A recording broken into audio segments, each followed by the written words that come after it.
Previously on Inspired Initiative. After an intense match of Malvis with the crew of the Azure Gale, the Mallehu prepared to journey into the vast sand sea. Before their departure, Asja questioned Gales about her Elandris and knowledge of Florignis, while Maldorwen and Euan shared a quiet moment, reflecting on the past and looking ahead to the future. At dawn, they set out on foot, accompanied by 4 Gronthar, led by the brass Drakthir Orwin, and the towering enigmatic Cordrin. As they crossed the dunes, Orwin warned them of the desert's dangers and pointed out some sources of food, while Maldorwen ensured their survival by conjuring water from the air. The grueling heat of Ambervale made the first few days feel endless, testing both their bodies and resolve. One restless night, the sweltering heat stirred Euan's memories as he trained during his watch. Instead of succumbing to regret, however, he embraced his past, drawing strength from it. A conversation with Cordrin led to a surprising revelation. The Thalgren's magic unveiled spectral branches surrounding Euan, hinting at a deeper mystery. As the journey wore on and the heat grew merciless, Asja and Maldorwen spotted shifting sands. Moments later, massive desert crawlers erupted from beneath them, launching the group into battle. Fighting fiercely, the Mallehu overcame the insectoid beasts with only a few injuries. Now, as they press forward towards the elven capital, Valtari, the stakes rise. What valuable resources can they scavenge from the fallen desert crawlers and the desert itself? What secrets still linger within these unlikely companions?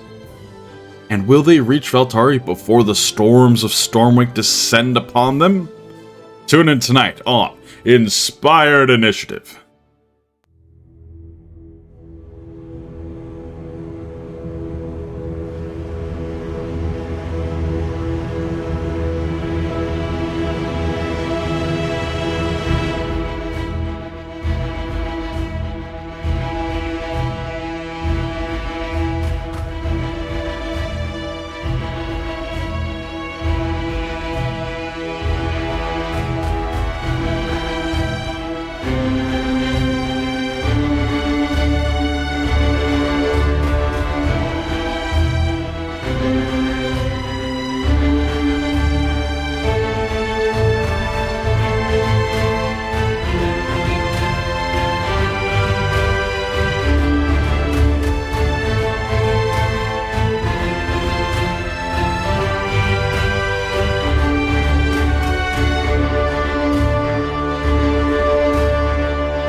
You're all sweating.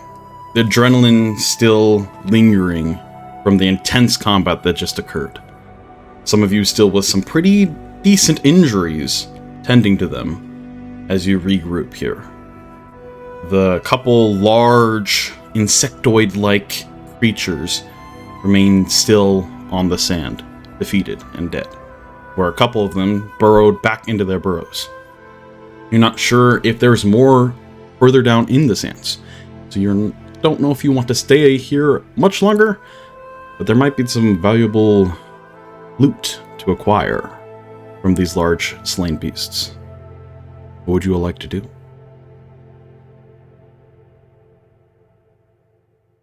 Well, Ruka is not one to leave some potentially useful things behind, so he's going to try and harvest some of the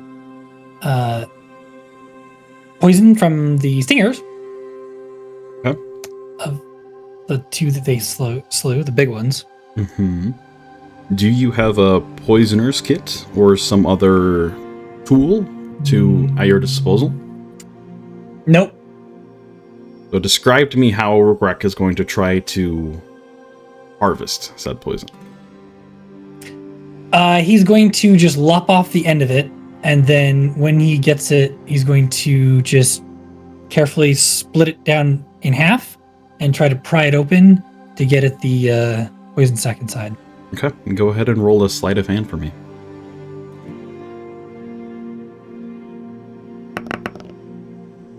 That's a 22. 22. Okay.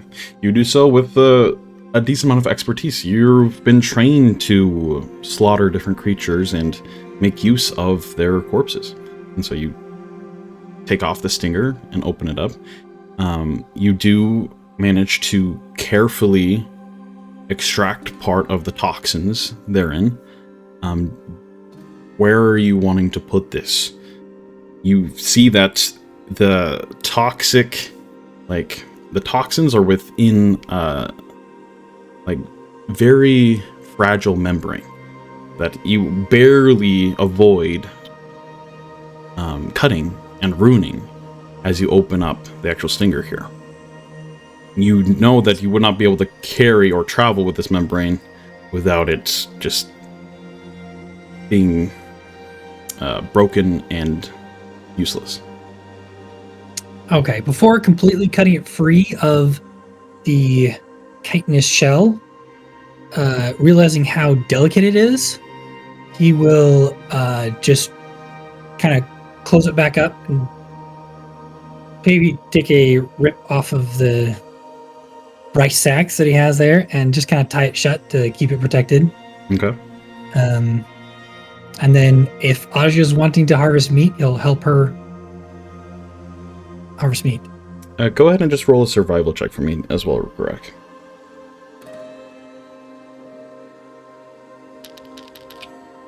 That is a 21. 21. Very nice. So in your past, you've harvested different poisons and different creatures. You haven't necessarily had direct contact with desert crawlers in the past, but you know that the toxins herein, unless they are bottled or preserved in some way, they are going to grow stale and redundant quite quickly. If you want to try to preserve them for future use other than like the next day, you're going to need some sort of glassware or a bottle or some sort of thing to carry it. Okay. Ulrika will just call out, "Hey, does anyone have a bottle that I can put this in? It might be useful to be able to stun something in the future." No, but I do have some magic that I can use to heal anyone who's injured. And Maldorwen is going to start beckoning people with his arm as he's still standing on top of the rock that he climbed last session. Okay. Sorry, Rhukkarrak, I don't have anything for you. Well, after I'm going to get healed with Maldorwen, I'll check with our escorts or our escortees, see if they have anything. And he'll head over to Maldorwen. Okay. Asja, Euan, what are you two doing in this moment? Asja is still sitting on the ground, I'm assuming, just kind of sitting there for a moment, and then she's going to kind of get to her knees and go to the head of the creature, and in a language that no one within earshot understands, she's going to whisper, I don't blame you. It's not your fault. It's in your nature. I'm sorry our paths had to cross today. And then she's gonna kind of get up and look at you and, "You did this for a living? Are you crazy? Oh, that hurts so much. Oh, God. Alamore, help me. Oh, Hold on. Euan, as Asja is doing all of this, is doing that thing where, like, you put the piece of paper or something on the dog's back and it tries to look around and keeps almost falling over itself, looking at the wings that have now sprouted out of his back. Hears Asja call out, stops, turns around. I think I still do it for a living as well. Oh, by the Ember, you don't look so good. And he will go over there to Asja. What do you need me to do? How can I help? I don't know. maybe take me over to Maldorwen would be a good plan. Good plan. I now know how they feel when we break their claws open to eat them. Oh, gee, 2 more minutes. I think I would have been broken in half. She Then kind they of would have had to face a lot of me. gently prods at things. Yep, pretty sure one arm broken. Oh, I'm pretty sure some ribs are good. Yeah, I'm hurt a lot. Let's go to Maldorwen, please. And we're going to talk about those things on your back in a minute, right? Yeah, we can talk about them here in a minute. In the meantime, Okay. he will gently scoop up Asja and fly her over to the rock that Maldorwen's standing on and lay her down at his feet. I think she got injured. Yes, those were nasty beasts. Well, hopefully Alamor is gonna help us all here. Just don't be a heretic, I guess, and stay close. I'm gonna do a prayer for us. And I'm going to cast a prayer of healing. Okay. Mm-hmm. What does this So- prayer involve? Calling Cordrin as well. Yeah, Gordon will step on over and just kind of sit down like crisscross applesauce. Just back up against the stone. Almost in a meditative pose, but in the vicinity. So it's not gonna make a lot of sense for those of you who don't speak Gnomish, but I'm going to pray for us, and hopefully Alamor with their light will restore some of our energy, will heal our wounds, will refresh our bodies. Even though it's hot here in the sand and we're gonna receive more light, it's gonna be her light, healing light.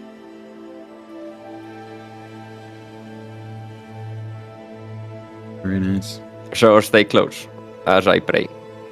And he'll start praying in Cartusi. Okay.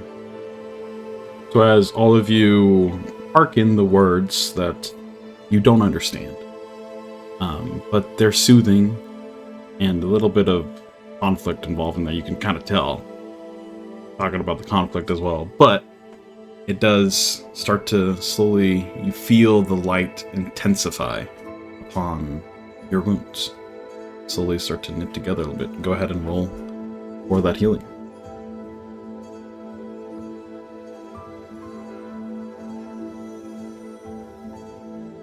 Okay, yes, so everyone is gonna get 2d8. Let's see. 2d8.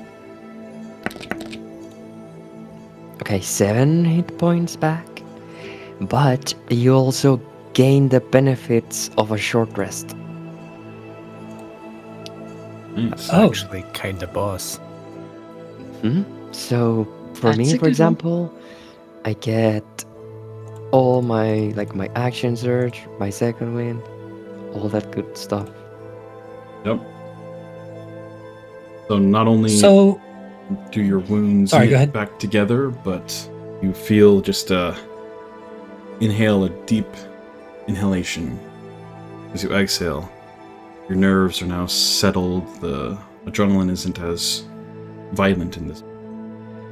You're able to regain some of you lost. Very nice. so Starvish. In the campaign, we have the slight modification to the healing rules. Is Yep. there? Did any of that affect the short rest healing rules? So, as far you get your short rest stuff back, like for warlocks, you'll get your spells back. For Maldorwen, gets action surge and stuff. You don't heal anything beyond that, though. Okay, so we can't spend our hit dice during short rests. If you want to also use a medicine or a healer's kit in this moment, as Maldorwen is saying this prayer, to bandage yourself up, I'll allow that. Use, he doesn't have a healer's kit. It's somewhere buried in the desert. But they aren't do you get like lucky? 7 hit points back, right? Yes. The healing Yes. that the spell Yes. does? Okay, okay. Yep. Yeah, and that is very helpful.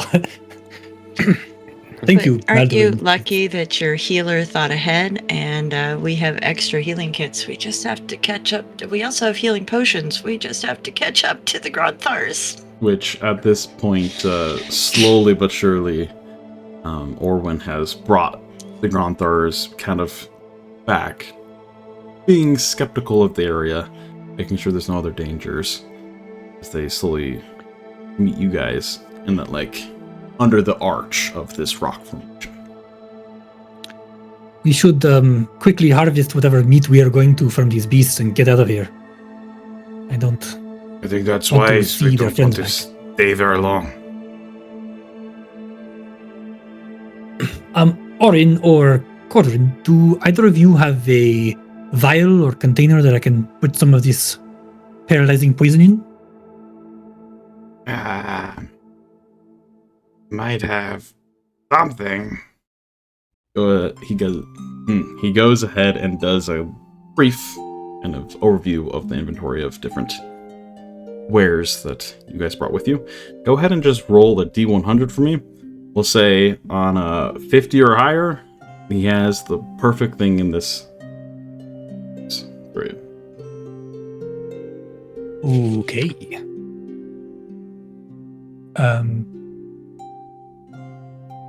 Did that not D100? Will do, everyone. Oh. They're not liking it. It's saying that the D10X not available in theme. That's not useful. We just go roll 2 tens then? Oh, yeah, that's a good idea. We'll just say the first one's the tens place. Yeah. That's Gonna be like 10? yeah, 10 plus something. So yeah, 17. So We packed quite light. I don't have any glassware of any kind. We get quite hot out here. Sorry. So you're counting the 10 as the 0? it was 17 was the total there. Yeah, okay. Because I was like, if that's the tens place and I got a 10, I was thinking it was going to be but yeah, if that'd go over 100, it'd be 107. Anyway.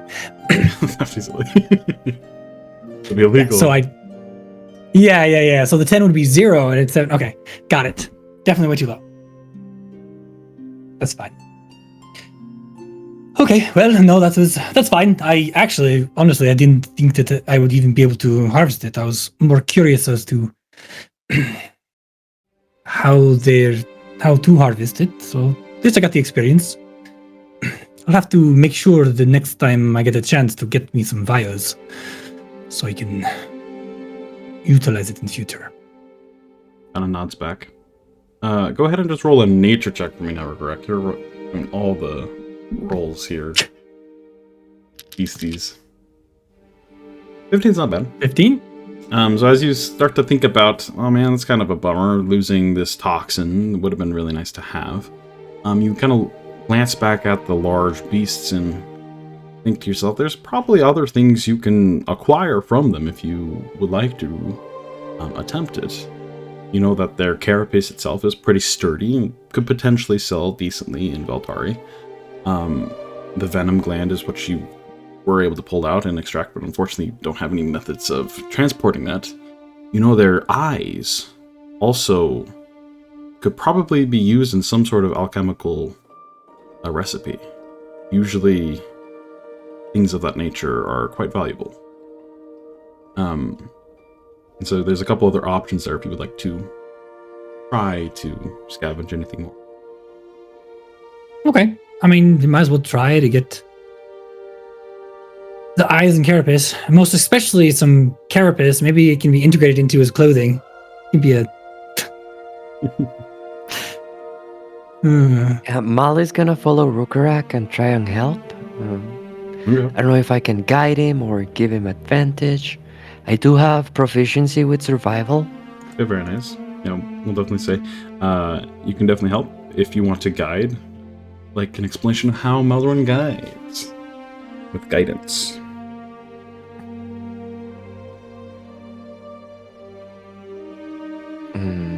I think what he will try and do is use his ability to direct the light, like reflecting off Rhukkarrak's knife and tools so he can see better.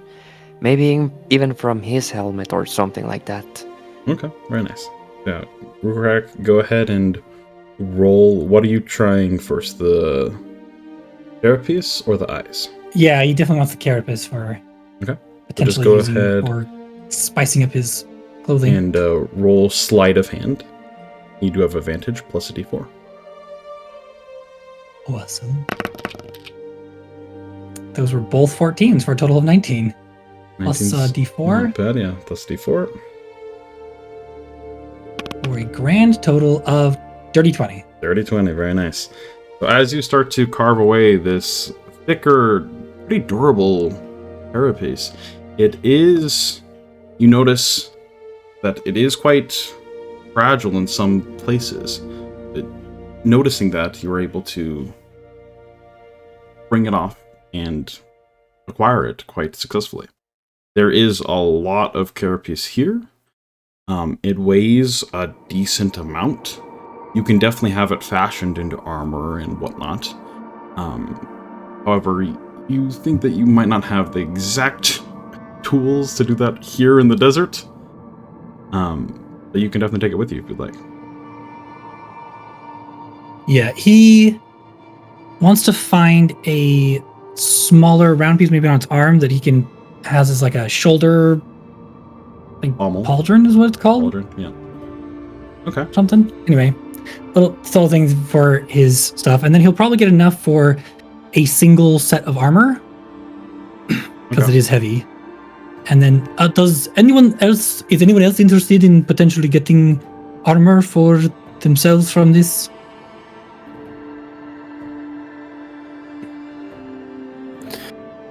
No. I'm more interested in the meat for rations, extra supplies. Okay, then I'll leave the rest for the desert. The claw meat is the best meat.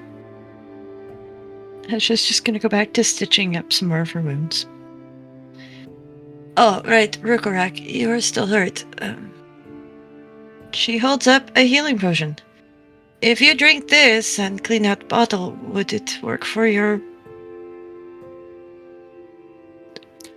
paralyzing?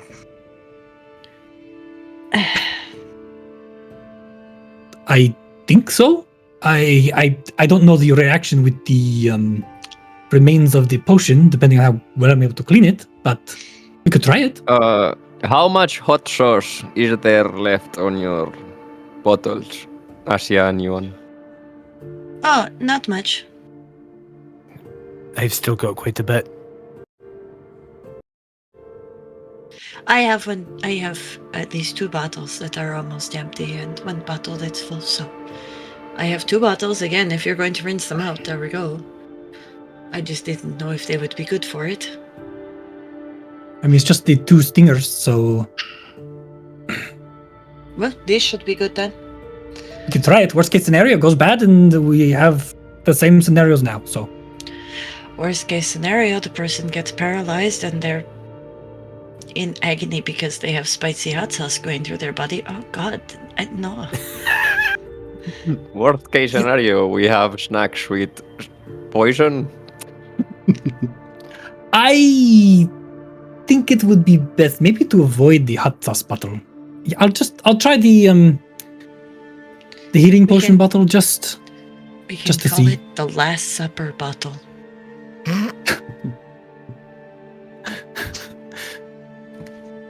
All right then.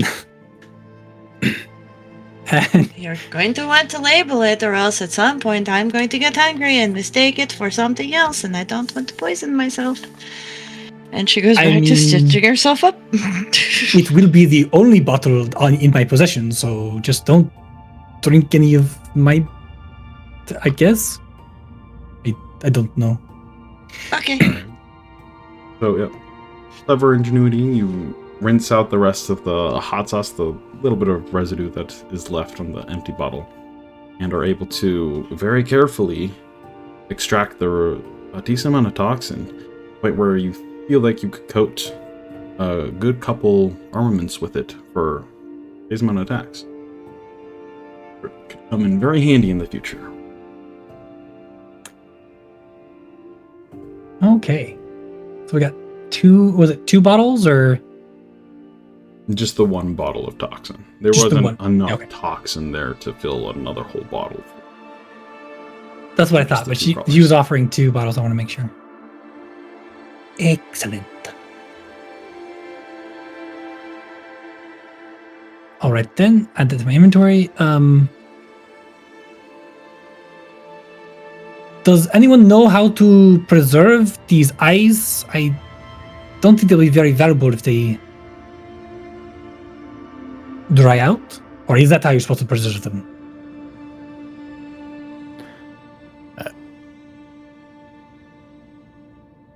Would that be a survival or a nature check, DM? That would be more of a nature check. I'd like to roll that.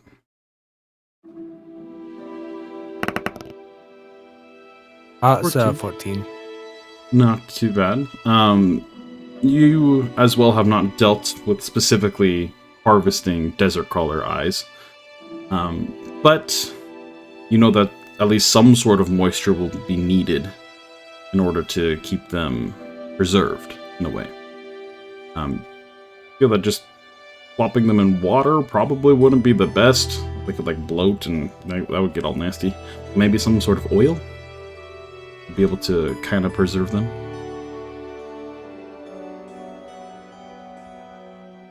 So I've got lamp oil in my backpack.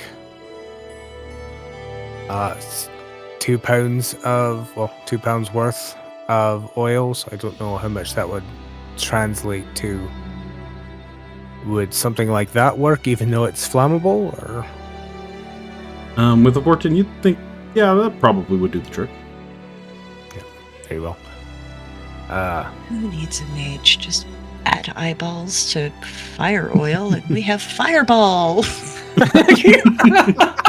Fireball. Yeah,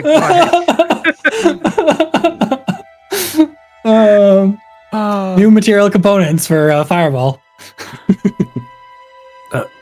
I think you'll need something like this to preserve them, and you will hand over to Rhukkarrak both of the things of oil that he has. Are you sure you don't need this for something else? This is more an experiment and not wasting resources than an actual need. Oh, it should be fine. Worst comes to worst, he'll produce flame and just produce a ball of flame in his hand. Worst comes to worst, I can be the lantern. Good point. Then I guess he's going to Attempt to try and get the remove eyes. Alright, this is going to be a pretty high DC. And Rhukkarrak, you, as you're kind of sitting there looking at the beast, you can kind of see they're wedged pretty far into the actual carapace itself, as it almost is completely covered. And so prying back the carapace carefully enough, and then removing the eye without, well, destroying it, is going to be tricky. But you can certainly try. Maldorwen, are you assisting with this as well? I don't want to text Alamor too much.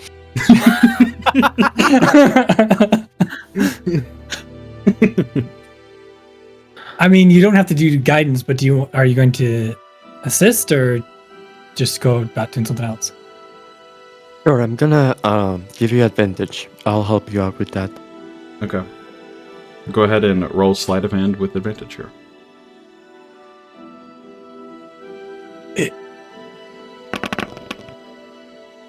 Oh, That is a dirty 20. 20 was the DC here. So you carefully pull back the carapace. It almost snaps for a moment, and you like, oh no, did I ruin it? And you lift off that small little section and slowly kind of reach in, and you feel like the membrane and mucus, and it's not a pleasant experience here, but you're learning something. And you just cut it off the actual cord that ties it to the rest of the nervous system here.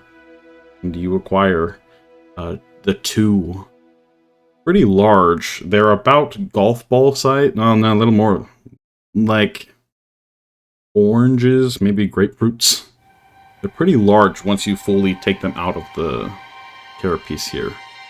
These large, strange alien-looking eyeballs. You then take those and place them within some oil that Euan provided.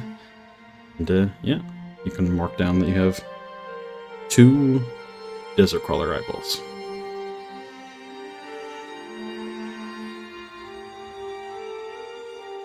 Alrighty. If I can spell. There we go. Around this point, Orwin kind of motions to you all. I really do think it's best that we get going.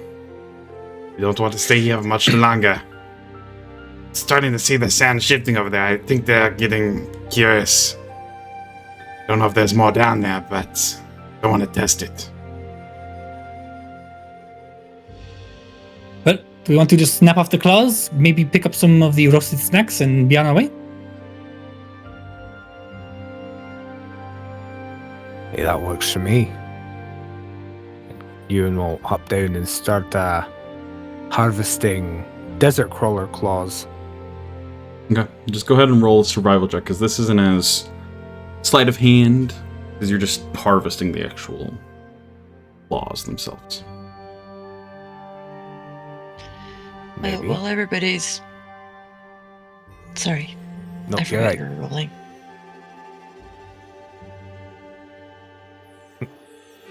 If it wants to roll. There it There it is. goes. 15. Okay, yeah, easy enough. Managed to break off the 3 remaining claws, because one of them is firmly in the Gronthar's stomach at this point. But what were you wanting to do, Asja? Well, the rest of them are collecting bits and pieces. Asja is going to go over to, I believe it was Thulga who got attacked by the... she's going to go and check on her and see if she needs any patching up or anything like that. Okay. And she'll tend to her needs. Okay. Yeah, the Gronthar are pretty durable beasts, but you do see some pretty gnarly gnashes on parts of Thulga's shell, as well as a little bit on the one leg. So you kind of end those wounds up a bit. Yeah, easy enough done.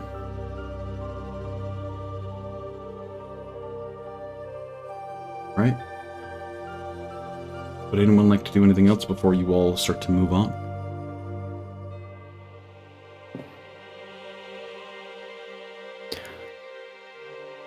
I'll take that as a no. I don't think so.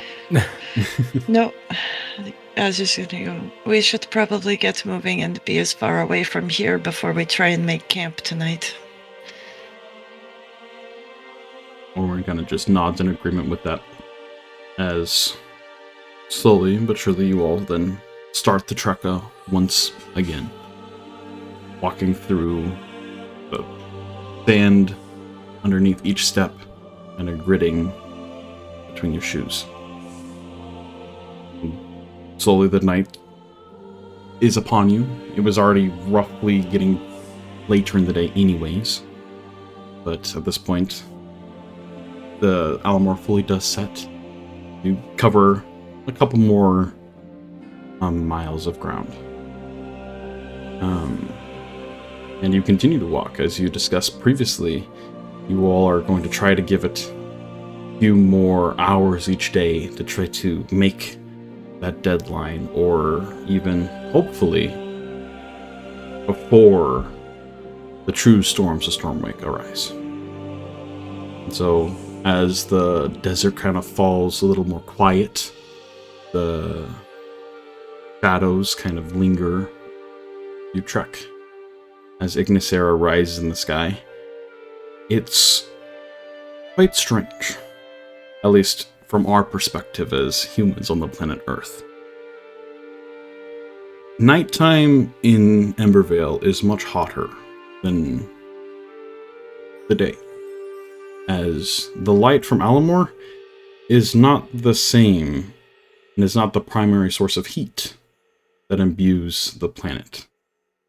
Rather, Ignisera is. So because Ignisera is so close, and as it's in the sky, the light it shines down is not nearly as bright as the planet itself is. Almost appears to be a darkened coal that is always alight. Like a black sphere in the sky rimmed with like bright light. You also can barely make out, those of you that kind of stare at it, little specks of oranges and reds that match its topography. But the nights are getting hotter and hotter, as the days are also still very, very hot. But they are more of a relief of Ignisera's glare than the nights are. And Orwin kind of informs you all on this as you continue to walk. Oh, we are going to probably want to start traveling more during the night. It will start to get to the point where if we stay too long in one spot at night, more or less we'll be cooked alive. It's not quite there yet, but within a month or so, it will be. We'll need to sleep, preferably, in any shade we find in the day, and then continue to travel when it's hottest at night.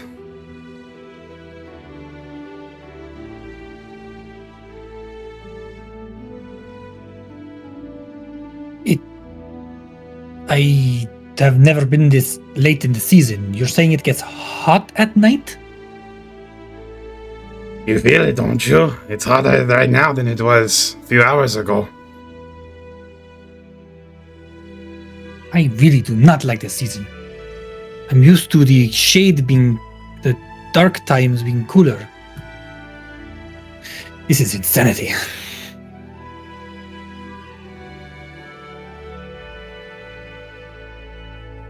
It is quite different. Is there anything we should be actually looking for then? Are there any structures or anything out here, or is it all just rocky outcroppings, things like that? Oh yes, there's structures, all right.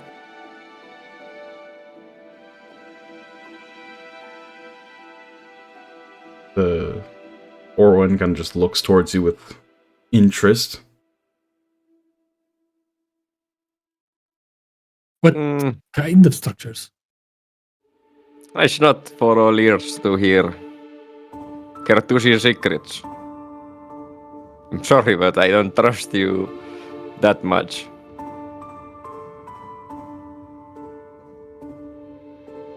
Then why bring it up? Well, because, I mean, even if I don't tell you, you are not blind, Rhukkarrak, are you? Then why would they be secrets if someone can just see? Okay. The desert is not easy to navigate, Rhukkarrak. You know this better than anyone. Yes? And it's easier to spot things from above, wouldn't you agree? Ah. That makes a little more sense. Yes, but if you see it, let me know. I'm very interested in knowing. If I see these secret structures in the desert. Yes, you'll know. You'll know if you see them. Okay, I'll keep an eye out for them.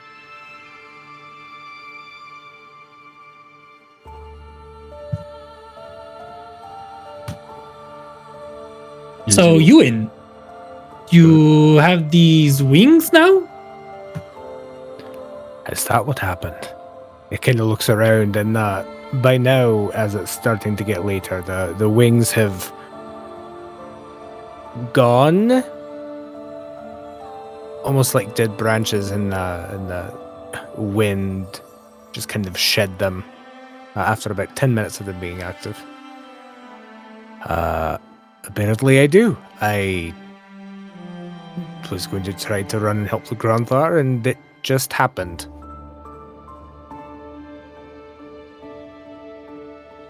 Is this typical of Drakthir? I seem to recall others in Cindertree that had some wings. But up until now, I haven't. You can go ahead and From roll visitors we had Kerters got there flying. I guess they also had wings. DM, you are just a little bit quiet. Yeah, on go my ahead end. and roll a history check for me, Euan.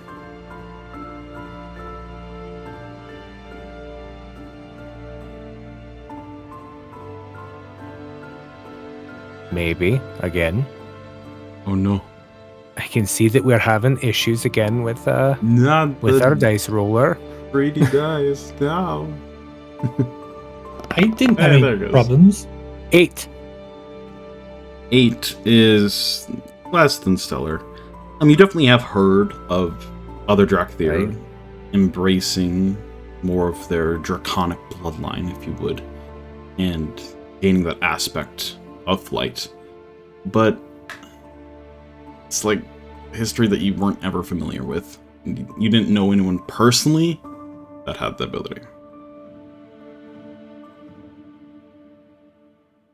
Got it. So yeah, I'll also reiterate that I didn't really know anyone personally, just hearsay, and others that have been mentioned and literature and things like that, but not that I have known personally.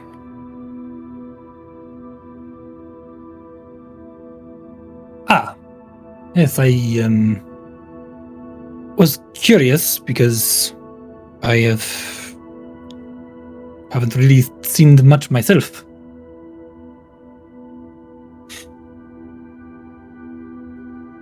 But you have a history with the Drakthir. That's interesting. I have had a little bit of history about the outskirts of the Drakthir. Didn't really go that far into the city. We'd usually just raid some of the miners on the outskirts. Occasionally going into some of the smaller villages on the outskirts of the city, but not. It was a job. It wasn't my job to get to know the Drakthir. That said, it would seem I don't have access to them all the time. It seems like when I call them out, they get spent up rather quickly. So perhaps that might be more of why I haven't really known personally any with that ability. But still, it could prove useful. Yes, mobility is always good. Especially for you. A way to get some weight off your legs. That's very good. That is very good. It was kind of nice not having any weight on that leg for a while. Though I still think the baths back in Elendor did better for me. Oh, those were the life. I have heard of winged Drakthir in the past. Different heroes of the past. Great warriors. I wonder if this has any connection to what we found.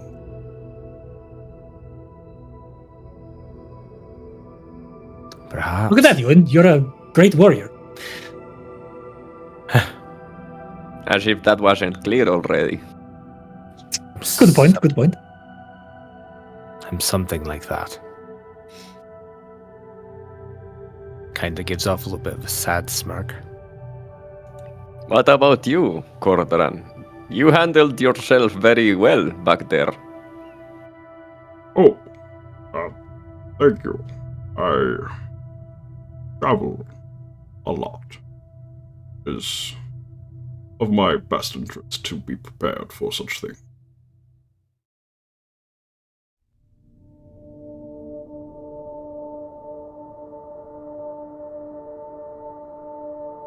So, Cordran, I don't know if we ever discussed this before, but why are you making this trek so late in the season? Kind of leaves and such off of the plant and putting them in her journal, kind of.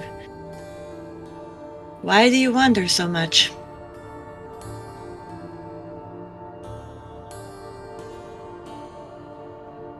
I, a high priest of the law of stone. It is my duty to record the history as it unfolds. Preserve it.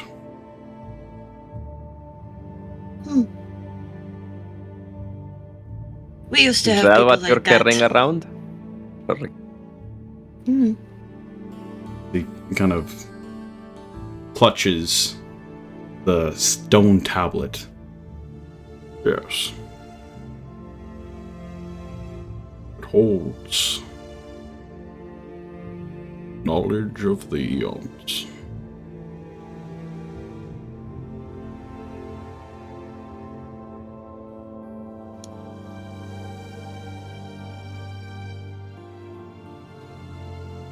I do not think I have felt jealousy in a long time. But that makes me very jealous. Oh well. And it's Asja's turn to kind of get the same look that Euan had, which was slightly wistful, and maybe there's a hint of, I don't know, longing for something that was there in the past. As she just goes back to kind of surveying the different plants, going, no, got that one, got that one, got that one. Oh, that one. And some dust shakes off and she sneezes. Sorry. Dusty. What are you doing, Asja?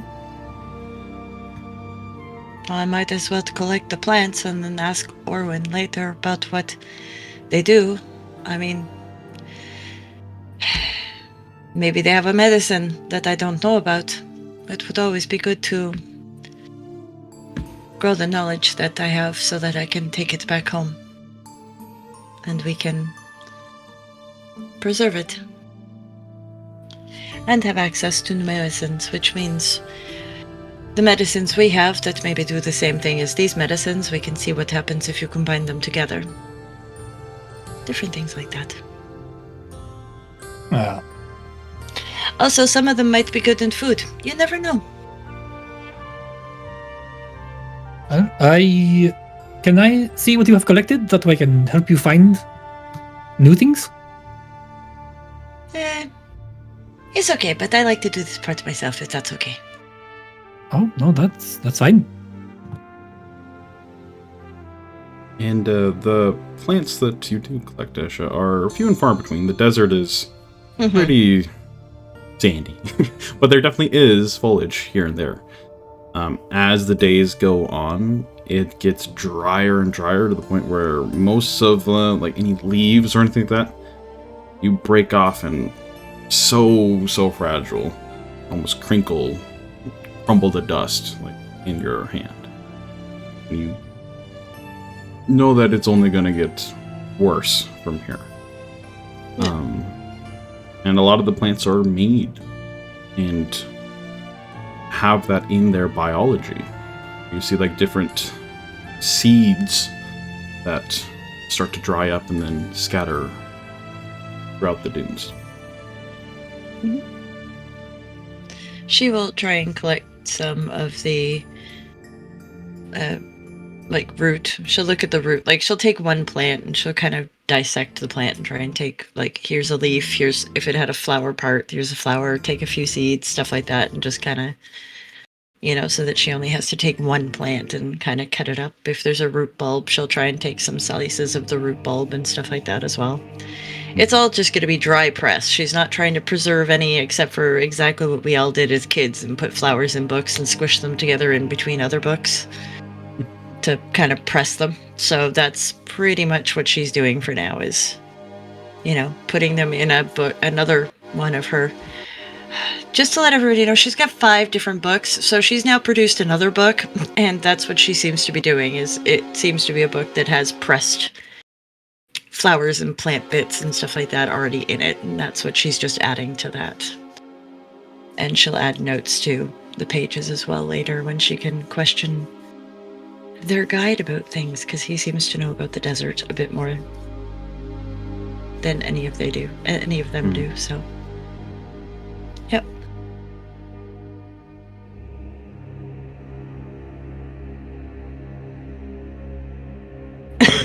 Sorry. Good. So as you all continue your trek, as you're collecting different plants here and there, some of you talking amongst yourself, learning a bit more about each other. The days turn into nights, the nights turn into days, the days turn into nights, the nights turn into days, and you just continue to press on. As it gets closer and closer to the end of Cinderbloom, the first month here of Ambervale, the amount of water you start to consume almost concerns you. Maldorwen thankfully makes a lot of water each day, but especially at night when you're walking, when you start to precipitate or sweat, it almost immediately evaporates to the point where it's not cooling you at all, and you're just dehydrating very quickly. And so you all stop several times during the day to go to a large barrel that Maldorwen fills each day, refresh your water skins, and just continue on trudging. Your mouth, after you take a swig of water, starts to parch very, very quickly. And so you're very thankful that you have someone that can provide the moisture, the hydration that is needed here in this desolate place. Okay, Starfish. One of these nights, I don't know, a week or two after the last encounter, Rhukkarrak would actually like to have a conversation with Euan. Okay.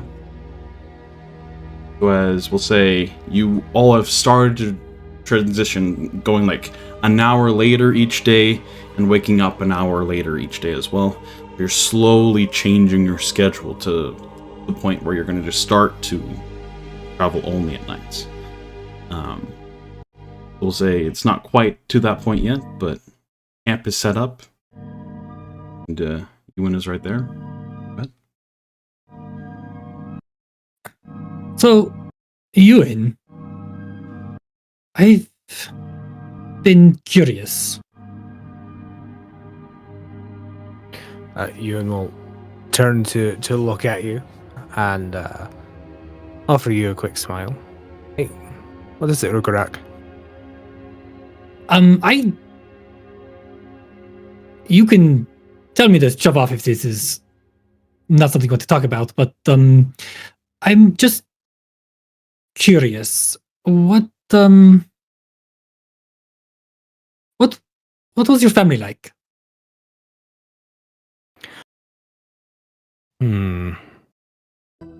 That is a good question.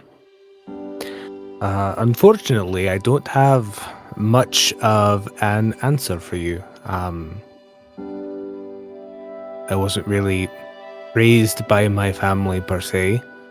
Very quickly, I was put into our military orders, trained and schooled by our military powers, and by the time that I got out of well, schooling, class, whatever, they were already gone. So, in a lot of ways, I was raised by the military and in the barracks that I called home. Well, then, I mean, there is the family that you're born into, and then the family that you find. Do you have any fond memories of that? I do. I've brought up Captain Rua a few times. He was probably the closest thing that I had to family back in those days. There were a few others. There was Kinaj, who is a good friend and one of our scouts. Though it was more of a passing acquaintance than, well, not acquaintance, but more of a friendship than of a familial case of any kind. But it's hard for me to relate sometimes with that, because everything was for the military, following your orders, doing as you're told, rising in the ranks if you were not lucky as I was to be conscripted to be an elite guard from a young age. So, to me, all of the soldiers that I served with, they were my family. And there were many good memories, but I don't think it is the same kind of family that you are asking me about. Whether it be blood ties or found family. If you were to ask me about found family, and his gaze would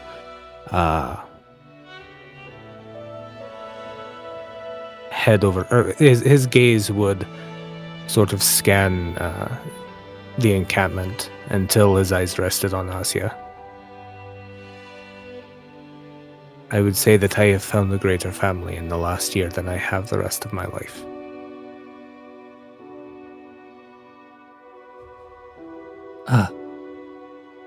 Well,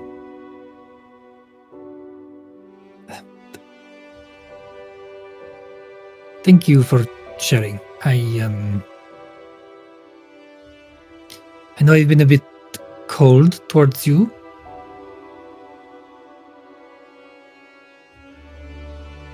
But I was hoping to better understand.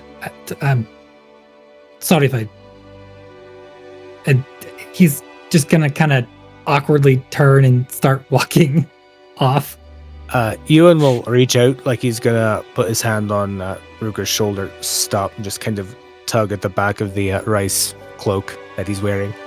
Like, as soon as you touch anything and he can feel it, he will immediately, like, duck away and spin around with his hand. It could just kind of go to his side where he has a dagger. Euan will pull his hands back. I apologize. I'm sorry. I was just trying to get your attention. I just wanted to ask how the bow was holding up. If it needed any adjustments for you or anything. Oh, I honestly haven't had... I should probably do some practicing with it. I'll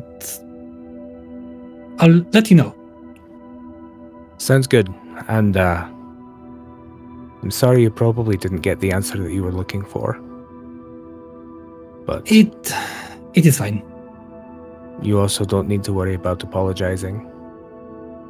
I enjoyed my life in Cindertree.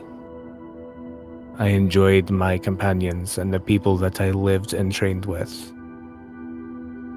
And while they might not have been a family in the common sense, they were still family to me. You've not dredged up any bad memories.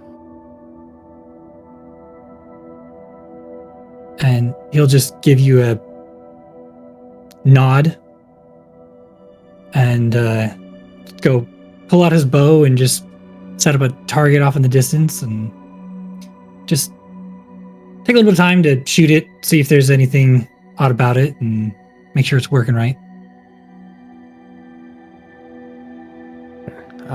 Maldorwen will take a moment. Maldorwen, jeez. Euan will take a moment and just kind of watch, make sure that the bow's flexing properly as Rhukkarrak draws it. And if and when he's satisfied, he will go about helping out whatever's needed around the camp. And also checking in on Asja to make sure that Asja's okay, and see how Maldorwen is holding up in all of this heat and whatnot, especially with the oven on his head.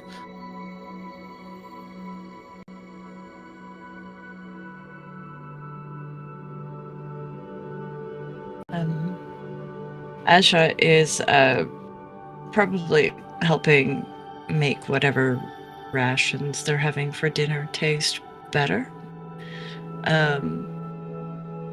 To her side, she would probably have a sewing project. So bring on the 100 gold piece dress. It's now about to be made into 100 gold pieces worth of different outfits. Because first she's starting with a pair of well, it's getting hot, and as the old saying goes, take off all your clothes. She can't do that, so she's going to make herself shorts instead of the pants that she's wearing, but in the same style. So it's just gonna be a tie-up pair of shorts, but they're going to be shorter shorts so that she's not overheating, because she's not used to being outside during this season. She's just not used to being outside, period, but really not in this season. But that's probably what she's doing. Okay. At least tonight. Oh, and way back after we fought the I can't remember their name. The desert Crawlers. crawlers, thank you. That first night, she would have, just before she went to bed, she would have used Cure Light Wounds on herself, and if Ruka was still hurt as well, she would do that to him just before she went to sleep that night, so that it wasn't, in case they ran into anything else that night, Right. she still had spell slots, so sorry. Right. I have allergies. I was sniffling a lot. I wasn't trying to be quiet. Sorry, everybody. Oh, no. Real good. So I will roll those quickly. Cure wounds, right. With this, too, you all can just mark off marks, because it's been probably a week since that encounter now. Yeah. Just in case. I clicked it. Delicious, delicious long rests. Yes. Rhukkarrak. I don't want to click it again and have like Dice Inferno going. There we go. Thank you. All right, so Ruka, you're getting 24. Ooh. Goodness. That would basically bring me up to full, so That'd be our real good wonderful that healing night. friend.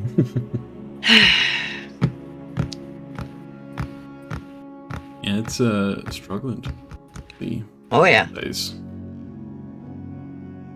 By the power of Grayskull. There it goes. It worked. Nice. And Asja will take the 19. There we go. Perfect. Yeah. As you all shut down for the night, then wake up later in the afternoon, continue your trek. On and on you progress. As the days continue to go on here, the sand still underneath your feet, growing hotter and hotter to the point where you start to very much try to avoid making any skin contact with the sand, especially during the nights as it is scalding. It officially transitions from Cinder Bloom into the next month of the year. As you continue to progress, getting closer and closer. through the different times that when you're resting, Orwin looks at different charts that he brought on with him, points out different rock formations as you pass them, and calls them by certain names. You all are traveling in the right direction, and you're making pretty good time, especially with the extra amount of effort you're giving it, spending an additional hour or two longer each day than you might have if you were not in such a hurry. Music is being blasphemy tonight. There it goes. Oh, I'll get to that in a second. But as you continue on, one of these nights, or right as the sun starts to set in the sky, you probably only been traveling for a couple hours. You woke up relatively late on this day, as you went to bed relatively early the previous night. You come across a large expanse of the sands here. Not as many rock formations. Orwin kind of looks out into the distance here and surveys it. Looks back to you all. I don't know if I like how that looks. He kind of kneels down and scoops up some of the sand and pounds it a little bit with his fist. It looks quite loose. I've traveled through this valley before, but as the name of the shifting sands say, it has well shifted.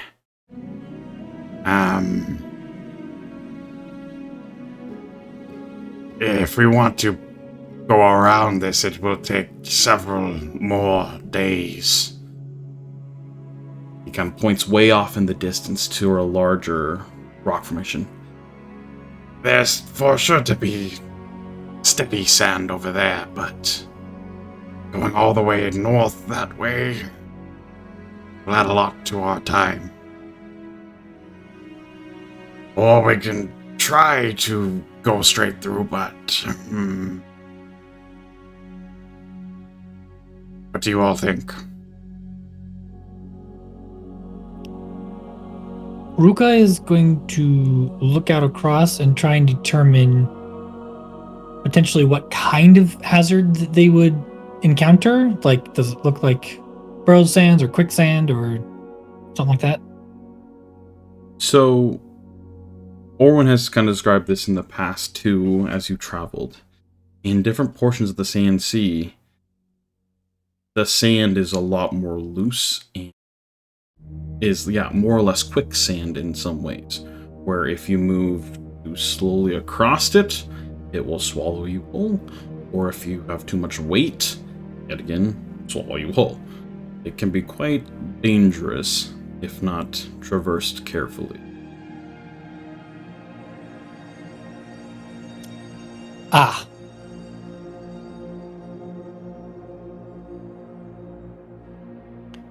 I don't know. What do you guys think? Euan will ask. I'm sorry, I keep forgetting his name. The brass track theater with. Orwin? Which do you think would be the safer option? And if it is the one that would add time, how much time is it going to add? Well, I mean, that would definitely be the safer option right now. I don't know if it's safer than spending extra time in Stormwake. Traveling all the way up there. I mean, it's a gamble. I don't know exactly how far this sand goes. That's this loose.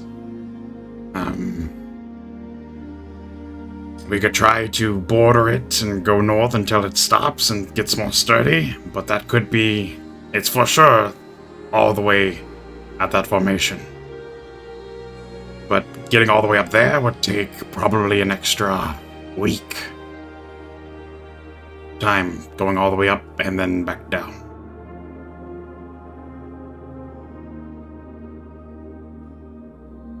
That's a lot of extra time. Yes, but it is a week at most. Could potentially find sturdier ground sooner.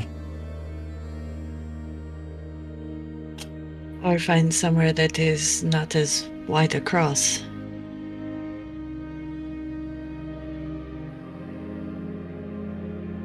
Would this kind of sand even handle the weight of the Gronthars? It's possible. Maybe if we distribute our weight some of you can take some of the supplies we brought in your packs for a little while. We also would want to split up a bit. Have a good 20-30 feet in between each Gronthar at least. If that's the case too, should have taught you all this sooner, but the Gronthar are able to respond to my commands, and the commands kind of motions to Asja. that you've been learning some. I think it is probably important that you all at least know these commands, just in case either one of us falls or we need to split up. There's a couple of different words in a more archaic primordial language that they are able to understand. They are not able to speak. They aren't that smart. Kind of pats one on the shell. But they do more or less understand. If you all look towards the Discord, and there's a list in the private general chat with those commands. As he kind of teaches you all. There's the Draknol, which is more or less take off. If there's something that jumps on the Gronthar, could allow them to remove that threat. There's Hunvala, which is follow me. You want the Gronthar to pursue towards you. There's Mek Ron, or to defend yourself. You need the Gronthar to either shell up or strike back. There's Durakan. That's just a move forward, not necessarily following me, but if they're in front of you, more or less. There's Runta, which is to stop in that place. And then Zorath, or faster. They can only move so fast. I mean, saying that over and over is not going to give you too many results, but it can, depending on how you say it, can persuade them to kick up a notch a little bit. And then, finally, the only thing you should need to know is Olgaroon, just to stay where it is. And as he says that, each time, each word that is uttered there is very guttural and almost sounds like rocks clinging against each other for a moment. And it's definitely would be difficult for those of you that do not know Primordial to pick up on a little bit, but you can start to practice a bit as you continue on your adventures here.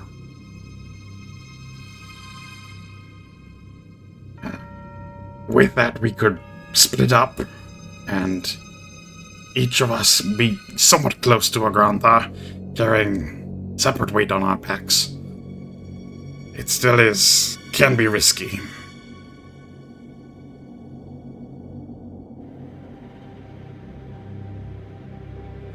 I would really like to get out of the heat as soon as possible, but some of my ideas have resulted in, let's just say, not the greatest results. So I will defer to the rest of the party.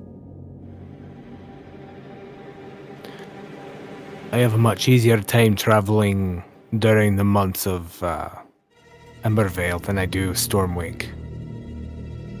I would like us to... If it were up to me, it would be to get us to Voltari as quickly as possible to avoid that chance. But I also want to make sure that we are all safe as well as we can be. I like the idea that was thrown out for us to see if we can maybe find something a little bit closer, or maybe a crossing that might not be quite as dangerous, without investing the full amount of time it would take to go around.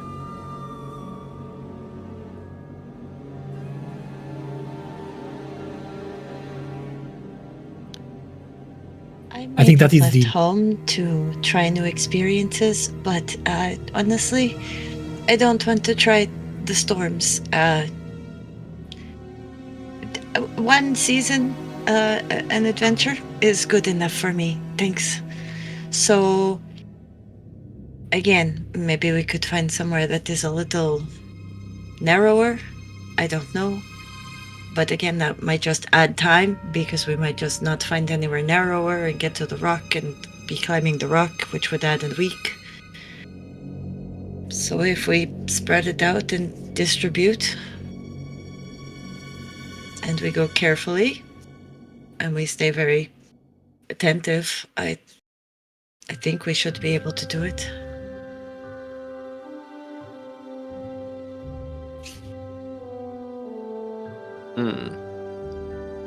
The thing that we are carrying with us, the thing that we have to bring to Altari, it seems very heavy, that box.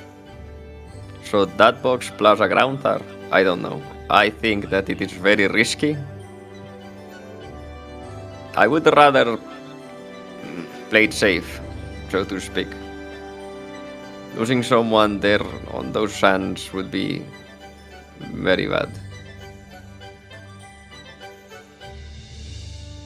So what if we just spend a day trying to find at least a skinnier crossing or safer crossing or something? And if we can't find it, then we take the risk? Or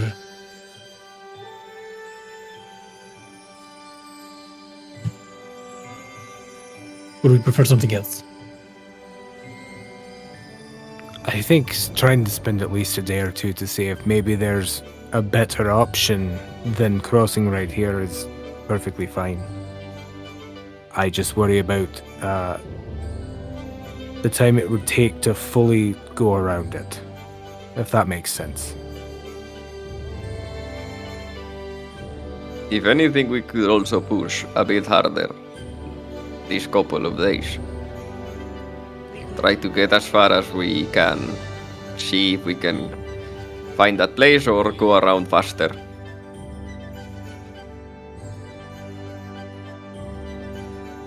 I'm alright Well- with that if everyone else is. I'm okay with that, but we have already been pushing ourselves, and there was concern before about pushing ourselves more than we already have. So I don't know. We can let's at least spend the next day looking for a better path.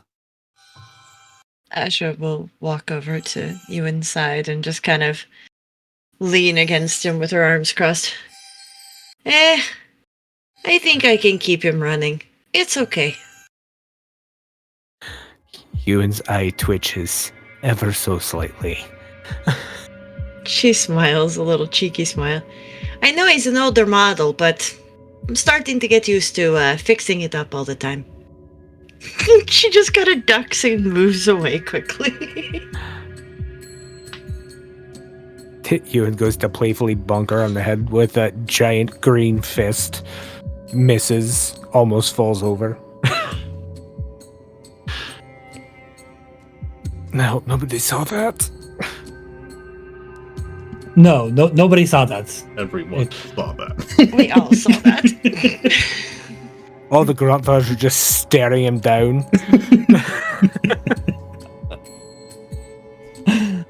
Alright, very well. We will travel and try to find a crossing for a day or two. And then we can rediscuss if we don't. Let's continue. All right. As you all start to progress, now adding more in a northern direction than you were previously, I would like you all to roll a perception/investigation checks, either of your choice, to see if you can spot a spot where you can cross more easily than what's in front of you. When this decides it wants to roll. Yep, I'm in the same boat. I think it's just the I think I clicked mine. Ooh. We got Maldorwen's first. There it is. Oh goodness, that's an 8. Where's my inspiration? Okay. Please? Might as well. You need the inspiration. Okay. Yeah, I'm gonna do that. Like everyone rolled like shit. So Yep. I mean, I have a pretty good modifier, so I have hope. Let's go Alamore. Oh, got it. 19. Pretty deep. Yeah, Rhukkarrak is rolling very well tonight. Don't say that. Now it's gonna be terrible. Oh no, I said it. Oh well, they're. Yep, clicked it twice. And then, Yeah, I think I clicked mine. Oh, there it is. There you go. 19. Okay. Oh yes, Yeah, yes. Wait. Sorry. There's something I can do, Okay. and I'm definitely gonna do that. Yes. So we're gonna have to wait a little bit. So how was your week, guys? Just roll it again. It was alright. Mostly. Was a week. It's the internet. All I right. don't know, because the music's been all warped too. Alright, 5. So that's added to the roll. Yes, 24. 24 is very good. So it takes you a decent amount of time. You start to go right before you start to make camp for the first night. You haven't really found anything. Everything in front of you has been super, super loose and still would pose that same threat that Orwin was mentioning. However, around that time, we'll say, Maldorwen, you're able to get on top of a Gromthar's back and kind of just look out into the shifting dunes, and you see the heat and the little bit of, like, mirages that much heat causes. It throws you off a little bit, but you kind of say a silent prayer to Alamor and the conflict, reopen your eyes and continue to look. You feel like probably another day or so travel. There's just the sand, the way the dunes look is more sturdy. You're not 100% confident, but you'd say probably 70% confident that about a day's more travel in a northern direction would get you to somewhere where it'd be a lot easier to cross. So he'll say, "Oh, I thought I spotted one of the struck. Never mind. But it's a safe crossing, I think. What I saw, or at least dunes that look more stable. They are not flapping as much. They look rather solid. I think we could try that way and hopefully make it across. What say you?" I'd say lead on. I trust your judgment here, Maldorwen. You have much better eyes than I do. Let's All do right. this. So he will climb on top of a ground thar and say, "Hrumbala!" Yeah. So as you all start to progress forward, you currently are like at the point where you were about to set up camp when Maldorwen spotted this. Are you guys trying to push yourselves even more? Like, you all are feeling it. Like, your legs are just burning, aching. The heat is really getting to you. You all had to cut down somewhat on rations. Sometimes you forage for different things that helps with those, but it's just a grueling task of walking 8-10 hours, sometimes even longer each day on the heat. This desert expense. You can definitely push yourselves more if you would like, but it's at the point where if you do so, you're going to need to roll some more to see if exhaustion starts to set in.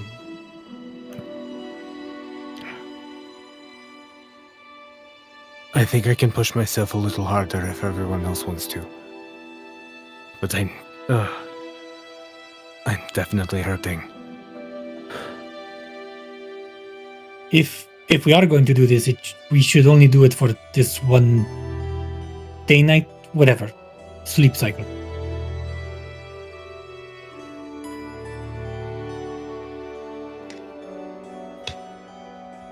If everyone thinks that they are alert enough, I mean, the dunes do look more stable than the other ones, but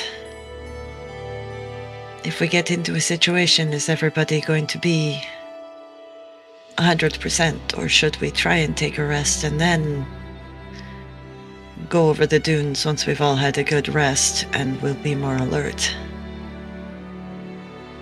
I'm good with either one. I'm asking all of you how you feel. I mean, I'm tired, but I think the adrenaline of the fact that I'm afraid of being swallowed by sand, I don't know, I dreamt about this last night. It was kind of weird. But I think that will be able to keep me going over that distance. I mean, how much longer until we get to this possible crossing? Maybe we just sleep when we get there. That way we are well rested when crossing it. That's not a bad idea. I don't know if we are going to be able to get all the way there on just our legs right now. We might have to rest, a little bit before we get there.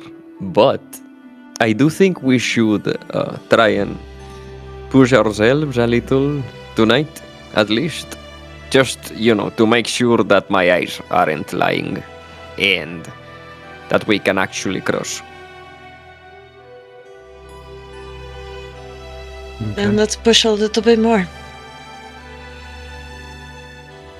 As you all then stand up and whatnot from the resemblance of a camp starting to form and start to push further, pushing your bodies to the limits at this point. I need you all to roll a Constitution saving throws for me. Push it to the limit. Yep, this is where it starts going downhill. It's fine. Those of you that are not inclined by the fire element have disadvantage on the roll. So both Rhukkarrak and Maldorwen. Disadvantage from the intense heat. 19 for Euan. Success. We have the 13. 13 for me as well, with disadvantage. Okay. 13 is a failure. Is that right? What was your first roll, Rhukkarrak? I believe it was 17. 17? Yeah, That is success. 17 and a 21. Okay. So Rhukkarrak and Euan makes sense. The more traveled individuals of the group are able to really kind of hone in their previous journeys within this and don't suffer exhaustion. However, both Maldorwen and Asja, you both do gain 1 point of exhaustion, and this exhaustion will not leave as you just rest throughout the nights, unless you spend an extended period resting, more than you currently are, because you are already pushing yourself. So this exhaustion will continue until you rest further, extra long rest, more or less. But you do make some good ground. You probably travel additional half day worth of travel, as it's almost morning at this point, because you've been traveling primarily through the night now. And so you see the more slowly start to rise in the sky, and you all are shot. You can continue to press on further if you like, but the roll is going to have an increased DC, and you can try, or you can rest. with half the party having exhaustion, I would say this is where we rest now. Yeah, I'd say we find somewhere to rest. Okay. Yep. As you all call it a day, all make camp and very quickly fall asleep. You're able to return some of that energy back to you as you wake up in the morning. Both Asja and Maldorwen still are exhausted, but enough energy is there to progress throughout your normal travels within a day. As you do so, you continue on, and by the end of, or about mid into that day, you reach the more sturdier looking dunes that Maldorwen was mentioning. And after a brief kind of view of Orwin, kind of calls back, This should probably do. Yeah, let's just still keep it a little bit of distance in between each other. I think we'll be good. But they look a lot sturdier than what we've been passing the last several hours. Good eyes. So with that, you all, one by one, keeping a good 10, 15 feet in between each Gronthar at least, trek across this large expanse where there weren't as many rock formations. You then continue on your journey. And after you pass the large expanse, there's not as many. There's still pockets here and there of loose sand that Oren kind of points out and whatnot. And sometimes one of you will kind of your foot and it will start to sink a little bit, but then you pull out and move and adjust your course. Then continue on further and further. As you do so, yet again, the heat just keeps getting hotter. The Ember Peak is almost upon you, which is when the very middle of Embervale, the hottest day of the year. It is quickly approaching, and at this point, you literally cannot sit still at night, or you will just literally start to burn. It is incredibly brutal, incredibly hot. So you continue to move, and in the days you find different rock formations where the shadows offer some bit of respite from the intense heat, but it is still just so stupidly hot. But Orwin does inform you that even though you did lose some time with that large expanse back there, with the rock formations, you guys are more or less on target to arrive at Valtari within about 2-3 weeks at most. So before Stormwick really starts to press down on you. At this point too, another thing to mention is you have started to feel winds. The winds have started to pick up. They're very playful and very light at this moment. Not heavy and definitely not storms yet. But you see the sands just kind of drifting up as little particles get lifted by the winds here and there. As Stormwind... Do they give... Go ahead. Sorry, do they give any reprieve from the heat, or is it like a convection oven? More especially in the nights, it's more of convection oven than it is reprieve. In the days, there is a little bit of that, but yeah, it's brutal. It is. So I think one of these days, when it's a lot more in the sky, it's not as hot. I would like to also spend an extra spell slot so everyone can have a shower. There you go. Just as the wind starts picking up and there's a nice breeze, I would think that he would take that breeze and kind of shape it and mold it and make it into rain that falls over the ground towers and the party. Okay. And that That is a blessing as you all feel the moisture kind of just soak in. You all like desperately need lotion at this point because your skin itself is crackled and crispy all over the place. But the water helps a lot. It is the highlight of your day for that day. Puts a little bit of a kick in your step as you continue on throughout the time here. This is hell. Thank you, Maldorwen. That was nice, but oh my goodness, this is. How could anyone be anywhere outside during this? This is insanity. Does anyone else feel like we're not getting paid enough for this? Oh, I yes. mean, Yes, normally that's I'm what I not was greedy, thinking. but at the same time, I really don't feel like we're being paid enough for this. I think what we asked in return for this was way too little. I think we should hijack the box and the ground tars and everyone before we get to Altari and, ask for ransom. I don't know.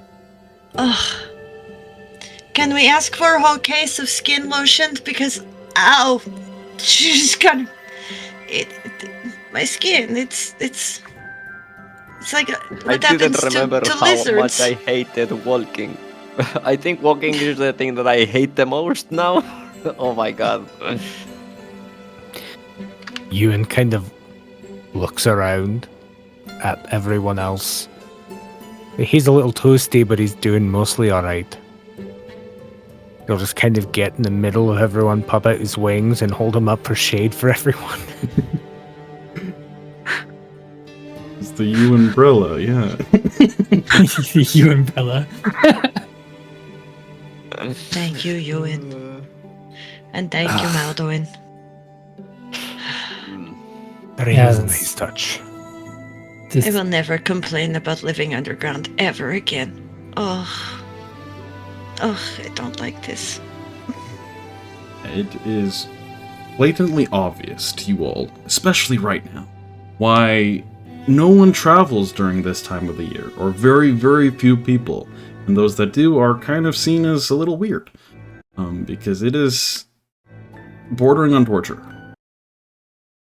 Luckily, the winds as they get stronger will help a little bit, until they get too strong, and then they will not help, and just make things so much worse. And then we get sandblasted. Exactly. You know what? During that nice period, I'm gonna make it rain every day. Okay. So just go ahead and mark off. Is with your whole group here, you're going through a decent, probably, we'll say, yeah, it's 10 gallons of water. That's a lot of water.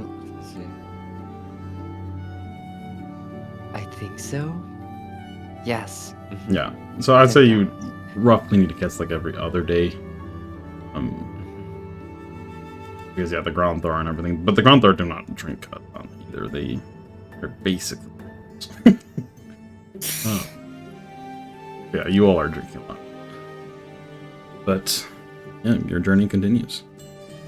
On one of these nights, right as you all stop for the evening, the exhaustion kind of setting in, the sands picking up a little bit of the wind and blowing to the point where it's a little bit of comfort. You all kind of sit there, start to make camp. The sky above you at this point is almost completely clouded, as near all the moisture within Aruthar and Zorka has now risen into the sky and will stay there until Heightswell allows it to replenish the ground. However, Orwin does inform you all that this isn't like a super pressing problem, but it's another issue that the stars will very soon cease to be visible, as the cloud cover will block them entirely. And each night or each time you rest, Orwin has almost diligently, maybe with Maldorwen's help here and there, chartered the stars to help guide you. There are the rock formations here and there that also mark as waystones and waypoints for you as well. But the stars were the stationary thing that really allowed you to have this direct, know exactly where you are more or less, and which way to go. And now without those, Orwin informs you it's going to be a little tricky. But you're close. He does a quick final check of the stars. You can barely see a little bit of breaks in the clouds that allow for the sky to be visible. Probably will be one of the last nights we'll be able to see them. But we're on track. As long as we keep this up, we'll get there right before the Ember Storm start. Got like a week, maybe 2 to go. The next few days here, we'll probably be able to see the city. That will be exciting. The dunes are so expansive. It's hard not to feel like they don't go on forever.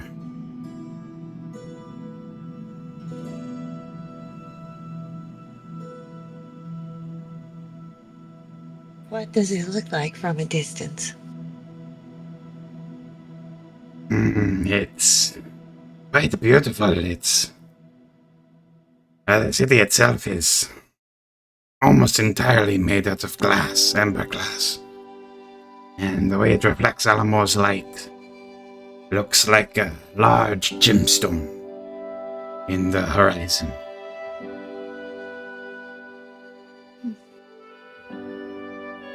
Interesting. Do they have any, I don't know, laws or customs we should know about before we get there? I mean, I know some of you have been there before, but I have not. So is there anything that you guys might want to tell me about that I should not do or anything like that?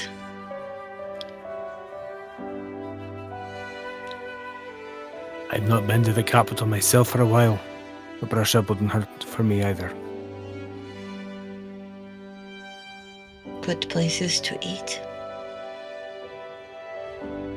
I might have a recommendation or two. I didn't explore the city much, but I was just there last year, so. Although I wasn't as concerned about where I ate as to when. But anyway. And they also have a chapter there of the Downward Sentinels, so we can check in there and potentially get some directions. You remember that to be the desert chapter. The desert chapter. Yep. Makes sense.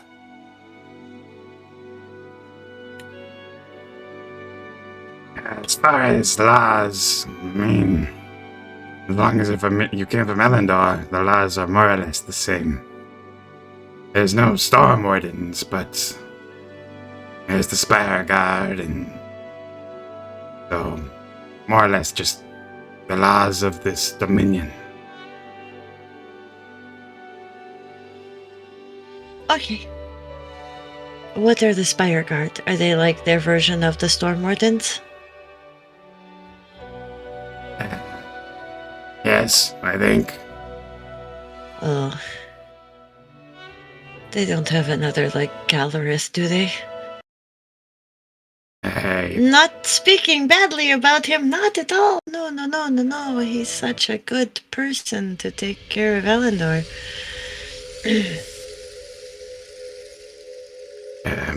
probably. I am not sure. Not my expertise. Great.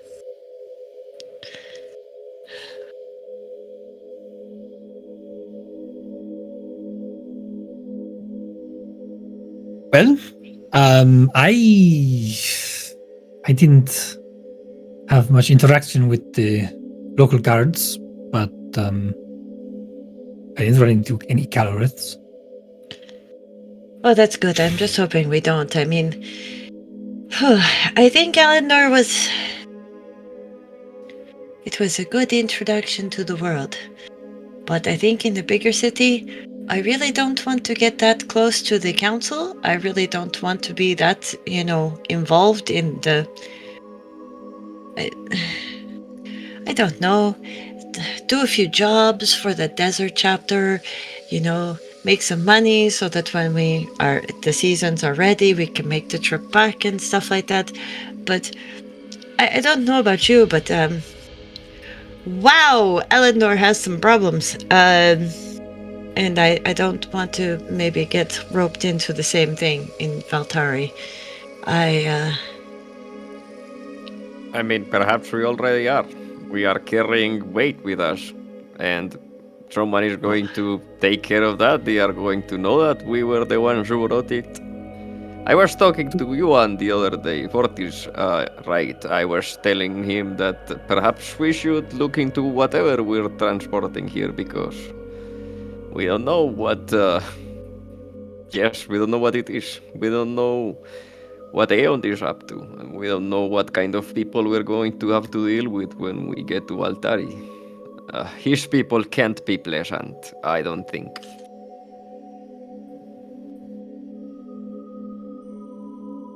True. We are just the escorts, the guards. I am definitely with Asja on this. I don't want to get caught up in the same. Oh, it was a nightmare. Just some nice jobs to make some money would be such a nice, refreshing. Anyway. What? Really? You don't want to know what we have been carrying with us all this time? I am very curious to know what it is.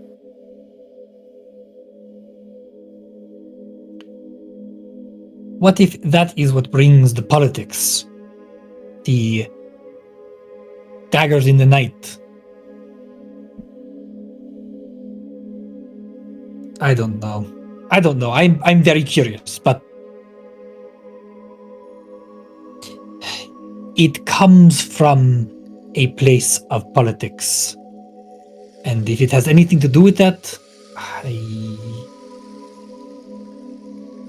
don't know if my curiosity is worth it. Valtari is the capital. Politics are sure to be found there, Rhukkarrak.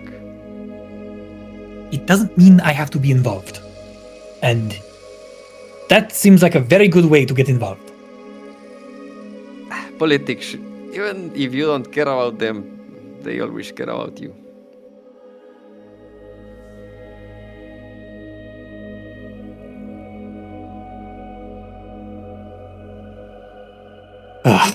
I really, really am missing the practicality of my hometown. How about you, Cordran, if you don't mind me prying? I'm also curious to know what business you have at the capital. I do not have specific reasons other than to observe.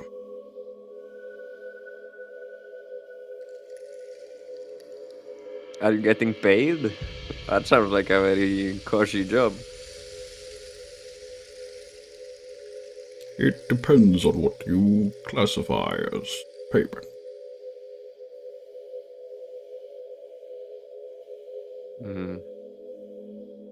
I see. The ways of gold? No.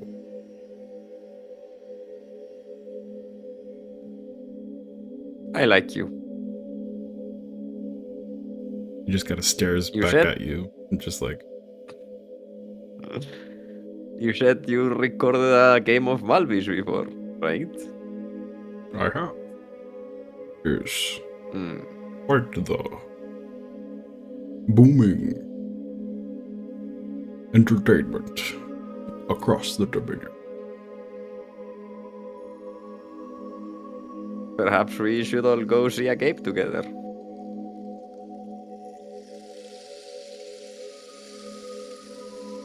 Have you mean, seen I'm a always up game for that. other than what we played on board the ship, Shellback? That's your nickname, right? No, I have not.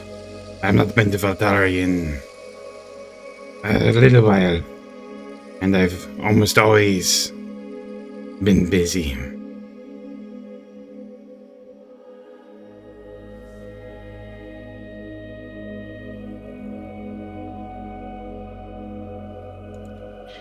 Well, then this time it sounds like you will have to make time and come and watch a game. I have never seen one, aside from the one we played, but that's not like I was watching it because I was playing in it, so I couldn't really watch it because I was playing in it, so I'd like to go watch one that I'm not playing in. He just kind of rubs his face where he face planted when playing Elvis. I don't know.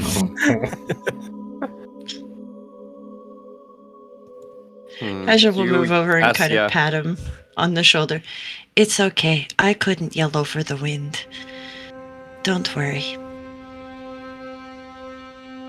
But maybe if we go watch how it's done, then we'll have more confidence the next time we play, right? I don't think there's going to be a next time for me. Don't be so down on yourself. I'm not. I just really do not like it. Oh, never mind then. She goes back over to her seat and sits down and looks at Mal. And I tried. No, it's fine. I don't think it's for everyone either. But Rhukkarrak wants a job that pays well, that doesn't involve any politics. I don't know, Rhukkarrak. It seems like you're destined to be a professional Malvis player. I have seen your sister play. I'm pretty sure I am not destined for professional play. You're still very young, aren't you? Yes.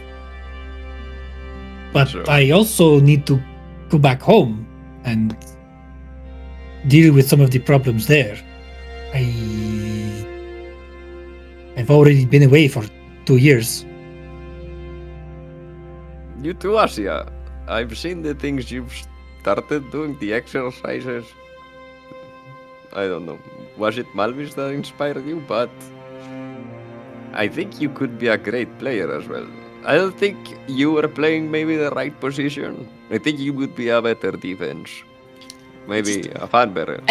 I feel that maybe that day my throat was a bit sore and I couldn't get over the wind for some reason. Stupid dice.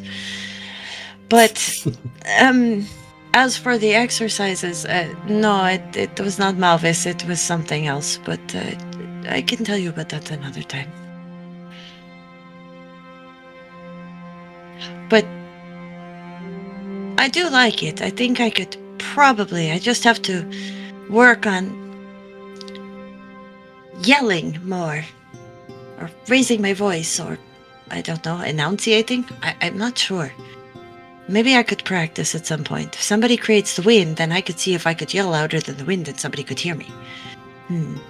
How do you practice for that position? Do you just stand in a big room of wind and go, ah? No, I mean, how? You She's swallow looking up a at you fog. dead seriously and like... So you swallow up a fog and you keep it in your belly, and it just gives you that extra boost. Maybe I will change positions then. Euan, you want to change positions with me? I mean, I think I tried that position the night before when we were trying things out before. I liked that position, and then I don't have to swallow up a fog. Oh, that's ridiculous. That you have nothing to do with a papag. I'm sure it just comes with time. Maybe the person in charge of practices has to shout at the instructions, and they just get good at it. You are in Kertes for a short time. You have no idea how many things we use Bofox for. More than you would expect.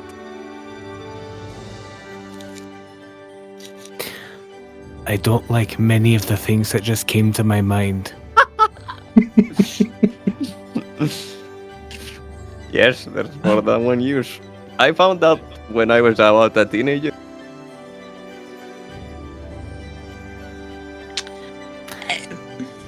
Huh.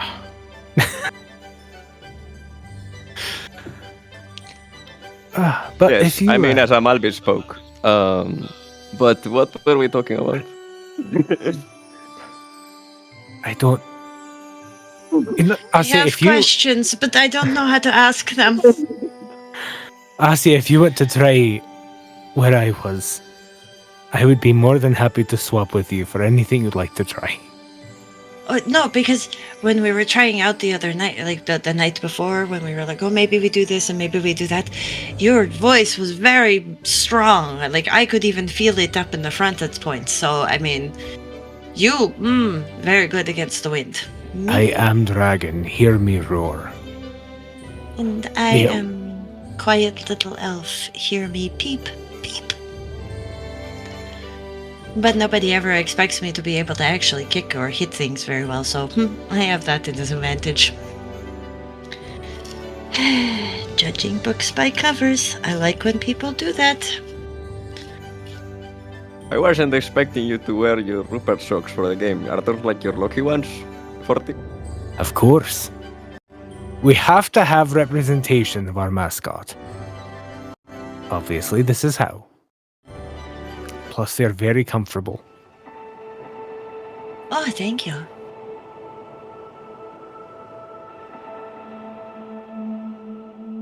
I may have to... I may require a couple more pairs. Just saying. I really like these ones. Once we get to Valtari, I will have time to go and see if there is any places to buy more fiber and some needles, and I can make you some more. No problem. Excellent. I have hidden skills. I am not just good healer. I can sew, I can knit. I can make a pretty mean spice. I can make you a pot. I can paint you a painting. I am not just a one-trick pony. Perhaps we could maybe coordinate some outfits. You know, something that goes with the motley hue. I would like one of those like dark leather jackets with a Rupert patch on the back. I think that would look badass on me. That could be a lot of fun. I think when we get to Valtari, maybe we need to look into that. I think Rupert would like it. We might have to invest in Biker Euan. Don't know what that means, but we might have to invest in it.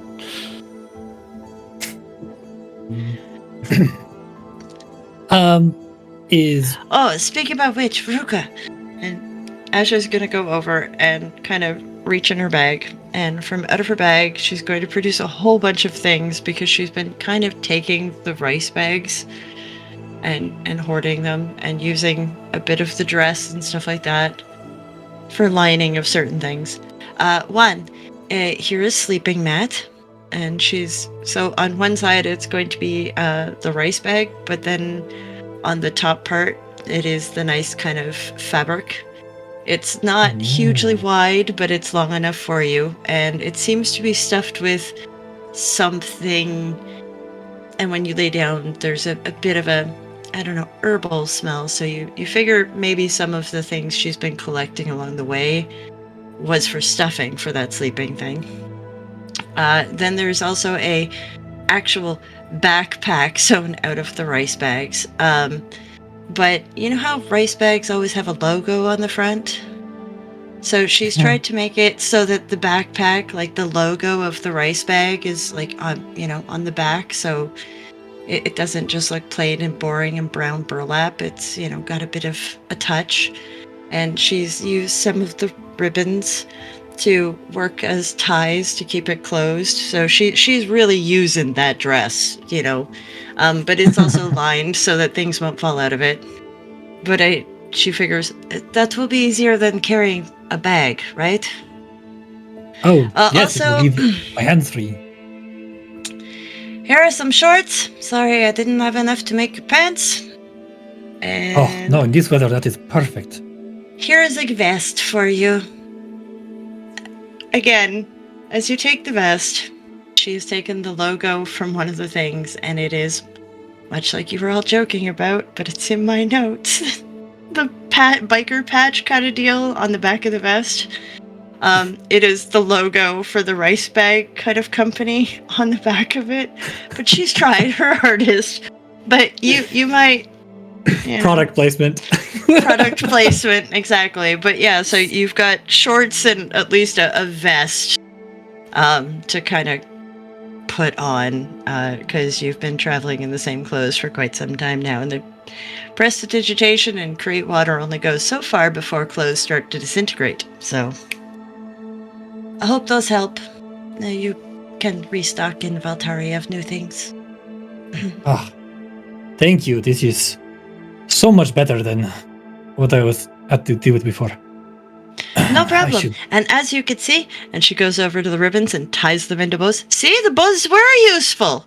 Keeps your bag closed. There's like a line of 4 of them to keep them closed. Sorry, didn't have buttons. It only had ribbons. I don't know. I don't understand Ellendor fashion. And she'll just walk off. This will work. Thank you. Thank you very much.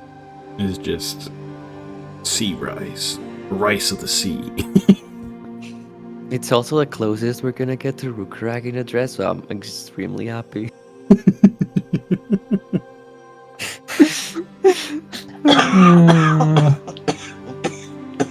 Who knows? Anything can happen here. As right before the Motley Hue here beds down for the day-night that it is, you all, after having a restful kind of conversation across the campsite here, you all feeling the exhaustion kind of set in, start to go towards your respective different sleeping bags and whatnot that you use to rest. Rhukkarrak now having a brand new one, which is great. But as you do so... Excuse me, I would like to... Well, you see, it is a very important day. It is Ember Peak. As Cordrin kind of looks up towards the scattered sky, towards the break in the clouds. In the Twilight Ridge, where I come from, we have a sacred ritual that we perform on this day to remember the stars above. If you would allow me to, I would like to perform this ritual for you all as well.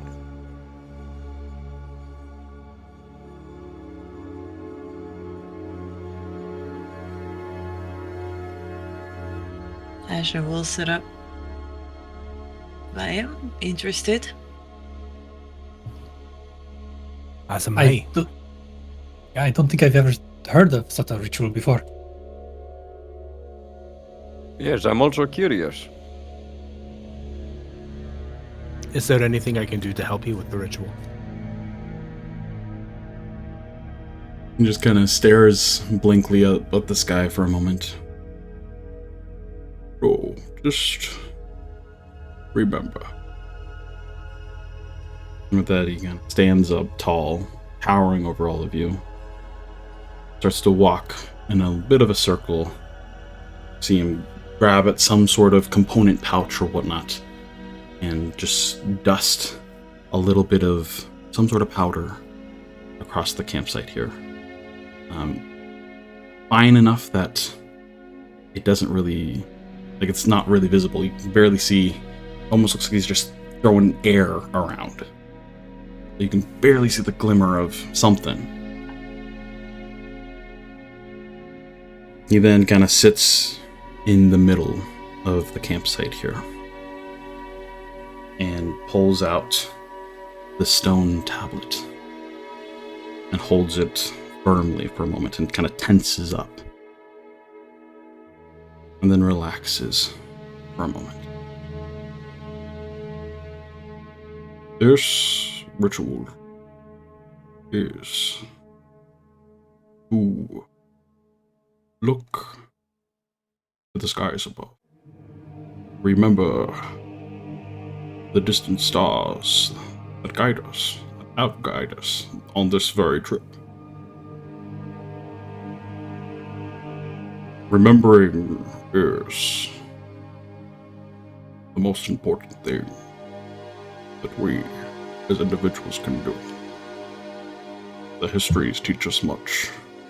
It is our duty to learn and grow from it. With that, he takes a deep inhale breath as you see the winds that are barely playing around still, very, very subtle, start to pick up a bit. As the sand kind of starts to swirl around you all, little glimmers of looks kind of like glitter around the campsite here, almost in an ethereal, as tones of music begin. Very deep-rooted tones that you hear, and they just almost vibrate one with your soul.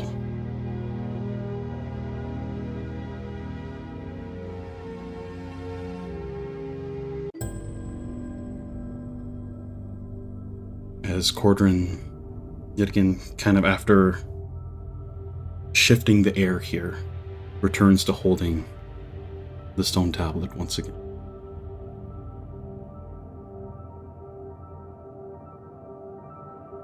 The night once shimmered, bold and bright, a tapestry of silver light. Now embers glow where stars have shone, yet even lost, they're set in stone. O fading lights, though you depart, you burn within the mountain's heart. Through fire's grasp and sky's cruel moan, you shall return. You're set in stone.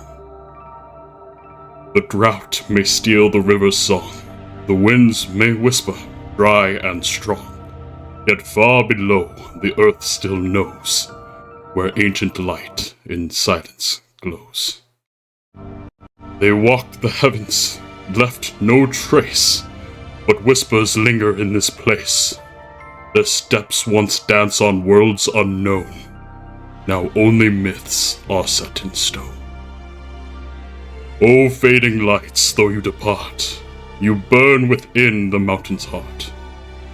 Through fire's grasp and sky's cruel moan, you shall return, you're set in stone. When first the raindrops kiss the land, the sky will paint with silver hands. The stars will wake, no more to roam, for even night is set in stone. And with that, the music kind of crescendos as the winds kind of billow even more rapidly for just a brief moment, before everything stills. And the glitter just slowly falls back.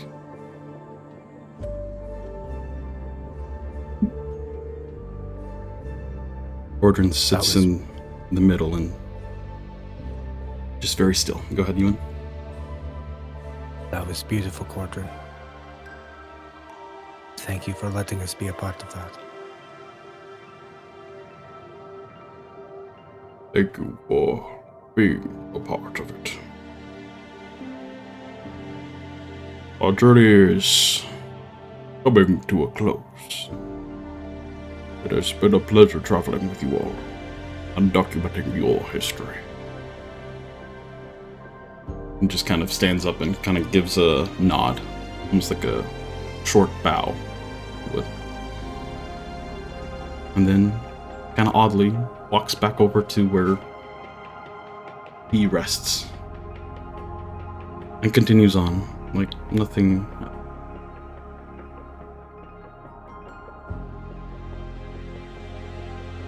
Rhukkarrak just sits in quiet contemplation.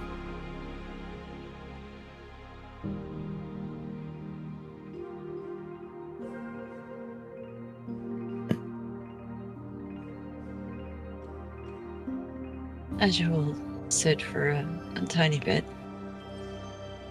taking in what just happened, and then she's going to settle down. And as much as she'd like to try and stay awake so that she could, go and talk to him, we still have the exhaustion, and I think she's just going to settle down and try and put into memory as much as what she heard as her eyelids grow heavy and she falls asleep because one point of exhaustion.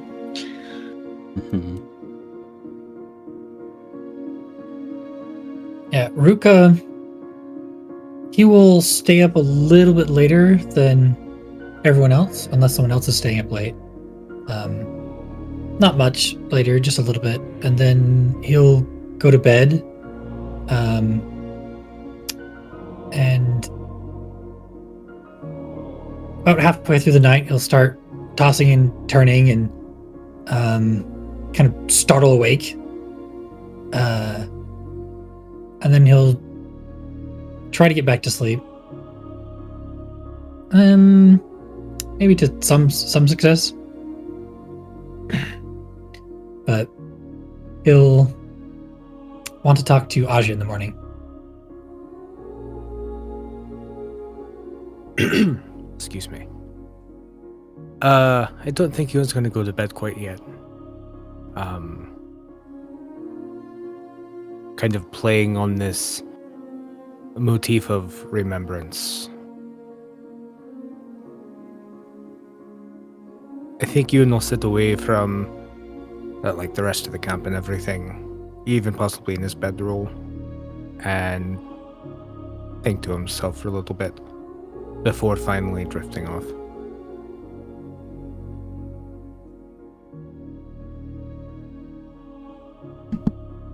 Yeah. As you all do find unconsciousness, the music that was just here still kind of resides with you a bit. It was definitely an experience you never have experienced before. Very different, very unique, very strange, but comforting in this harsh time that you've had. And eventually, you all wake to continue this incredibly harsh trek. A little more pep in your step, as you do see a light at the end of the tunnel. It's still distant. There's still gonna be trials to overcome, you know it. But you're closer than you were yesterday. And so you take the next step forward. That morning, Rhukkarrak will go to Asja and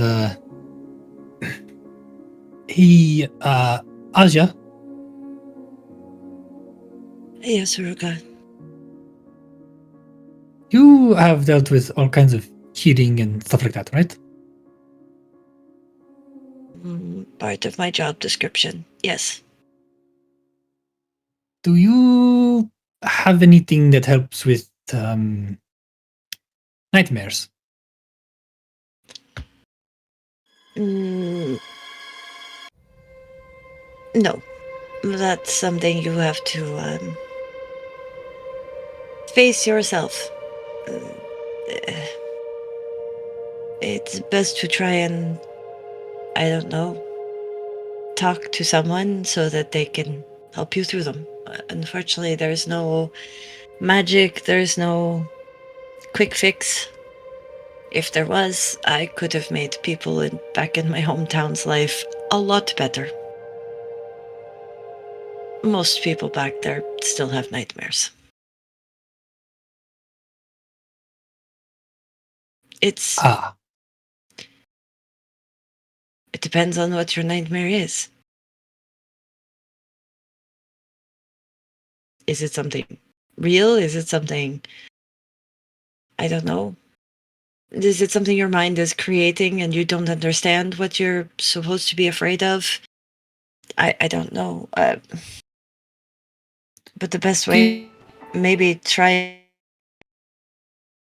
is, I don't know, to find someone to help you face that fear. I'm not sure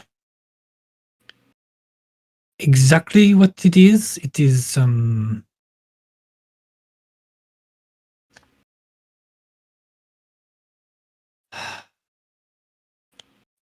full of mixed and confusing images and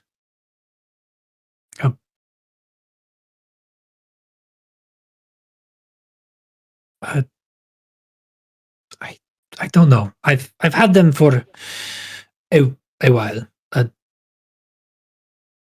for as long as I can remember.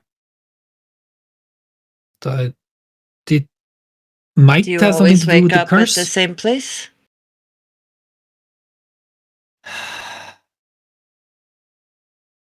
And do you wake yourself up, or is your body that? I mean, can you try and go a few moments longer? Maybe you can get an idea more of what it is. I don't know. I only get impressions, like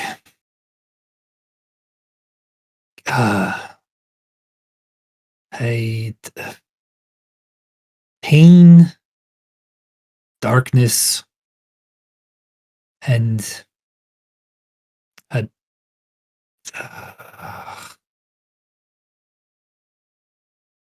it's going to sound stupid because it's not like a demon or something like that. Some great evil. And with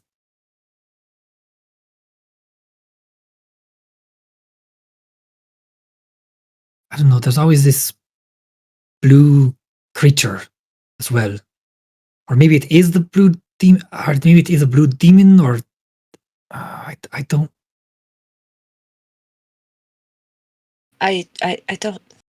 I'm sorry, I don't know what type of Zorak you're talking about with a demon, but I do understand great evil. Maybe the blue thing is being trapped by the evil. Maybe you need to find a way to free the blue thing. Maybe. Unfortunately, it's hard to help somebody with their nightmares when they themselves can't clearly explain their nightmares. I mean, yes, I would assume it has something to do with your curse. I mean, you do turn blue when you transform in stuff. So maybe it does have something to do with your curse. Maybe it turns white, or the last time he turned a gray. Oh, sorry, I thought you said a lightish blue at one point, so my bad then. Oh, you're good. Well, like I the don't know what gray the blue is. had a little bit of blue tinge to it, but yeah. I don't know. Maybe it does have something to do with your curse. Maybe you have to free what's inside of the other thing. I don't know. Maybe the darkness that surrounds it is what you're afraid of, and that's what you need to get over to release whatever's on the inside. Or maybe the darkness is containing the thing that's on the inside, and that's what you're afraid of. See, do you see where it gets confusing for somebody to help you at the moment? My idea Yeah. would be to maybe next time you have this nightmare is when you wake up, try and write it down clearly, visual images, not just how you feel, but what you see in your head when you sleep, you dream, your nightmare. And then that way it's not as fuzzy, because one thing with dreams, even nightmares, is, well, she kind of laughs at something that's like almost like an inside joke. After a very short time, it just fades from your memory. True. Maybe I would. I'll have to get some writing things in the city. But also, one good thing, maybe, I don't know, maybe try doing some meditations on, I don't know, clearing your mind, on just letting your memories, how do I explain? Letting your memories flow. Not trying to pinpoint one memory, but just letting your memories come to you. And maybe just letting your memories flow like a river will bring a memory back that you don't know that you remember. Does that make sense? That might help you with your nightmares, because nightmares usually are created from something that has happened to us, or something that we are afraid of. But that generally means something's happened to us because of that. So maybe try that as well. Before you go to bed one night, just sit down and meditate and just let your mind wander and flow and see if maybe something comes up. But what if it makes me lose control of my curse? Well, I don't know, you have the three of us. I'm pretty sure we can, not hurt you, but still keep you contained until you can get control of your curse again. Oh, thanks, but anyway, I appreciate the advice. I will, yes, I'll need to get something to write with. Keep it by me. Good plan. I have like 5 books. I don't know what I would do without one. You should really get a book. Pen. Very good for you. Write down everything. Anyways. Okay. But just so you know, the demon is it's a children's book story visoric that Oh, it's a northern thing. Okay, yeah, I understand. It's you take everything that is scary about a creature and put it in one. It's pretty much the evil of every children's story. But anyway. Interesting. Evil in children's stories. Oh, maybe you weren't dropped on your head. Maybe it's just reading stories about evil things all the time. I don't know. And she kind of just walks away, shaking her head towards Cordron. Okay, and he'll go back to picking up the rest of his camp and get ready to leave. Absolutely savage.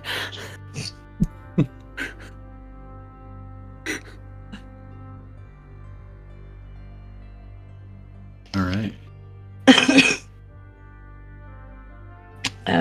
Asja will approach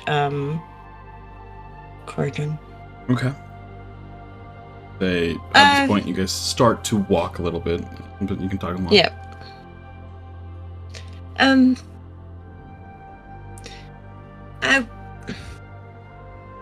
When we make camp tonight, could you make a little time for us to talk. Just kind of gives a big nod. Absolutely. And curious. So have I. Much like you watch, I have been watching you. I've noticed. Your love of history is, And she smiles. Makes me miss somewhere. Very much. It was a great city.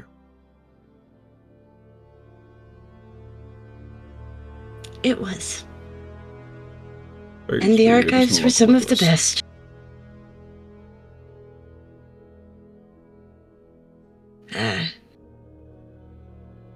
Maybe in time, a new city will grow in its place. Maybe. And it gives a big nod again.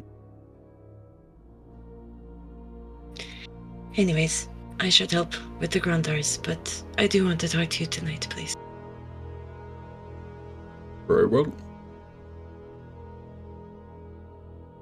She'll mosey back on over to her good girl Thulga and kind of give her a little scritch on the head.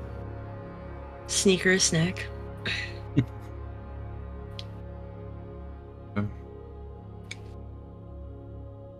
As you all continue your trek here, as more or less, you're at this point just traveling at night.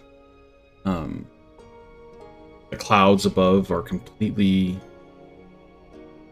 opaque. You can no longer see the night sky.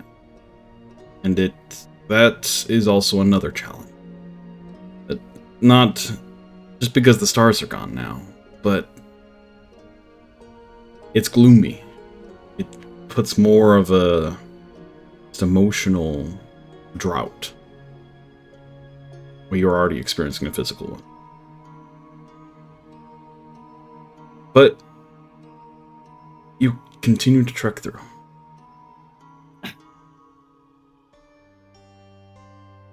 A while into one of these days, or one of these nights, more or less,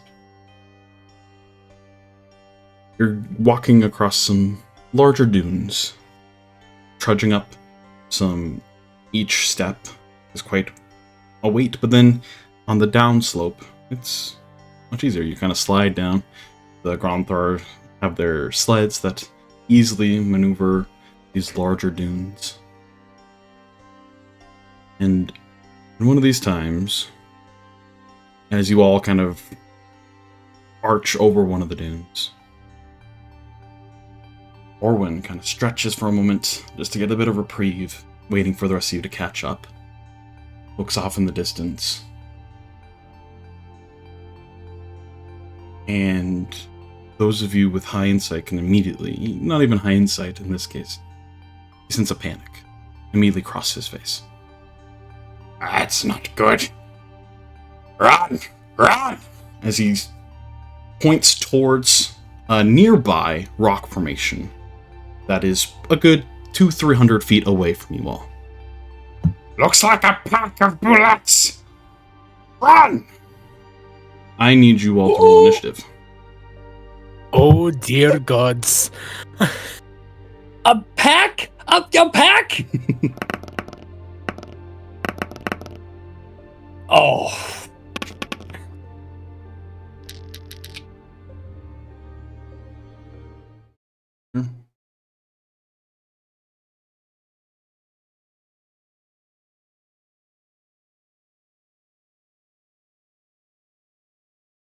Get this working real quick. Bear with us for 2 moments, folks.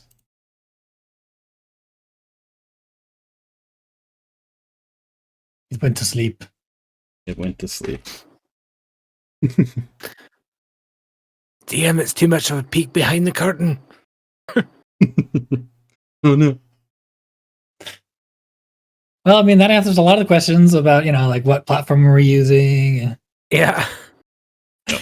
Alright. So. You all are right here. You just crested a large dune. You have all your Gronthar with their sleds and everything. And your goal is to get to the rock formation right up here. As Orwin starts to run, he just calls back, "We need to get the Gronthar to the rocks! They shouldn't leave us alone for that!" And those of you with higher perceptions hear and see the shifting dunes themselves of several. It's hard to count in just how fast they're moving and in your direction, but lumps of sand that are just billowing and burrowing towards you. Yeah, we are going to see just how fast you guys are. Alright, did you all roll initiative? Yep. Okay. Yep. It wasn't good, but yes. In a second. Alright. Asja, what was your initiative? 7. 7. Okay. Euan? 6. 6. We'll roll for Orwin here. We'll roll for the Gronthar. We'll roll for... I am not the only 0 initiative. And then Maldorwen, was your initiative? 21 21 was my right, initiative. Nice. And then Rhukkarrak? 25. 25. Alright. Got a natural 20. Noise. With this terrain too, as you crest up the slope, it is difficult terrain, and so your movement will be halved. However, going down the slope where it is lighter, it is half movement, as you are able to quickly move down there. You'll have to try to maneuver throughout the dunes, hopefully the most expeditious way possible. Oh, I also need to roll for our enemies here.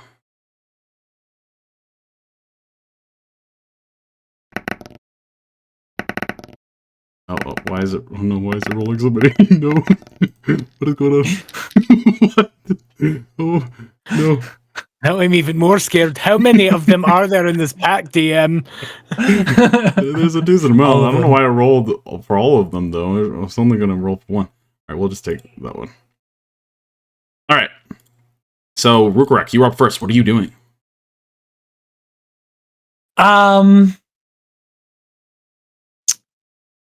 Yeah, he is going to... I just realized that the expeditious retreat is pointless because he's a rogue and he can already use his dash as a bonus action. But anyway, yeah, he is going to... You can also, I should note too, those commands that you were taught from the Gronthar will be very crucial in this encounter.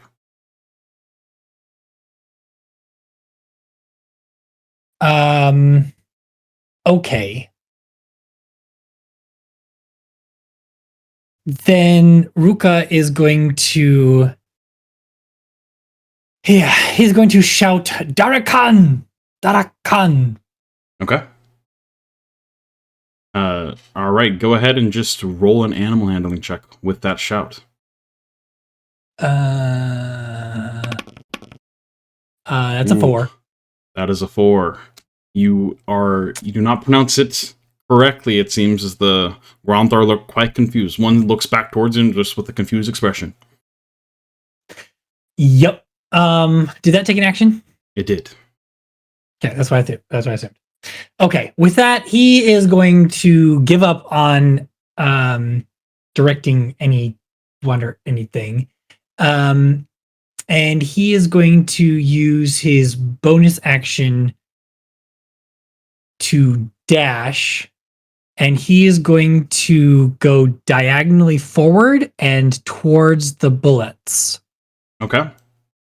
And he's just gonna full shout. 60 feet. Yeah, he's gonna shout. I'm gonna try and draw them away. Yep, full 60 feet. 40, and then you want to go up the dunes here? Because you can move 10 more right there. Yes. Yeah. Alrighty. With that, we move on to Maldorwen's turn. All right. Maldorwen is just going to run straight up, like Yep. straight north. Yes. How far? You're 30 feet?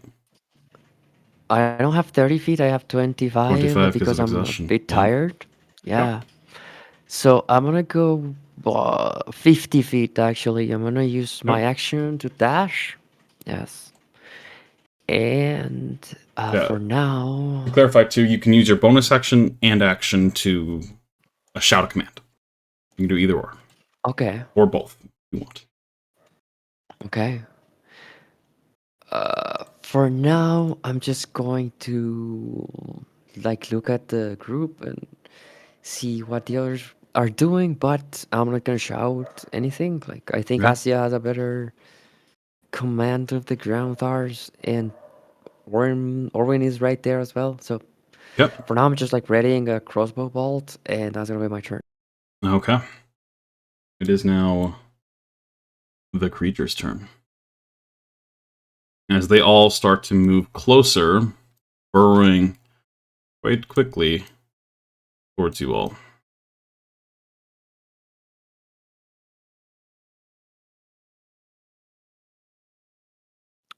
Oh wait, actually, can I do a little something with my bonus action? Just cast Yeah. magic weapon real quick. Yeah, absolutely. I forgot that was a bonus action. All right, perfect. So yeah, like I'm getting my crossbow ready for battle, giving it a little boost. All right. They use their action to continue to dash closer towards you all. I'm going to move a little more too much. Oh, no, that's not enough. There we go. There we go. Okay. Now, it is pretty obvious to all you where the danger is coming from.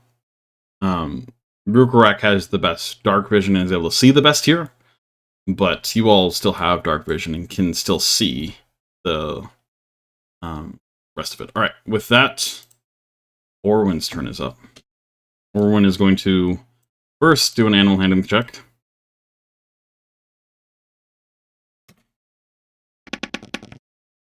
As he also shouts, shouts words, man. I'm reading while I'm trying to speak. It's not good. As he runs forward. That was at 22, so yeah, he's going to run a total of his 30 feet there. As the Granther get to move some as well. From the shout being effective. So they each get to move 10 feet with that shout. That one has to, like, bypass. Alright, there we go. Works. Alright, and then he's just going to continue to... actually, as he sees they're still moving, but slower, he's going to then use his bonus action to shout again. Zarath! Which is faster. We'll do... 13? Okay. So not great, but still decent. Alright, with that, we move towards Cordrin's turn, who is just going to cast Expeditious Retreat on himself, and then just start booking it. Whoop. 40. Then each feat here is 15, 30, 70, and 10 more. Alright. Put him there. There we go. Alright. Then Asja, it is your turn. All right. Asja is, I guess, going to do an animal handling check. Okay. As she is going to... Oh, thank goodness. 21. 21's very good. She's going to start calling out, Zareth! Zareth! And basically trying to get them moving from, but keep up. Yeah. she's gonna try and just get ahead of them. She's not gonna move away from them, so she's gonna stay in a protective area, but she is gonna try and get in front so that it's both her and Orwen trying to call them forward and get them to go faster. So you can move your 30 feet there, which is right before the dunes start to go back up there. And they are picking up some speed from that. Oh, would you like to use your bonus action or action for anything else? You use one of the two. Sorry, give me a second. You good?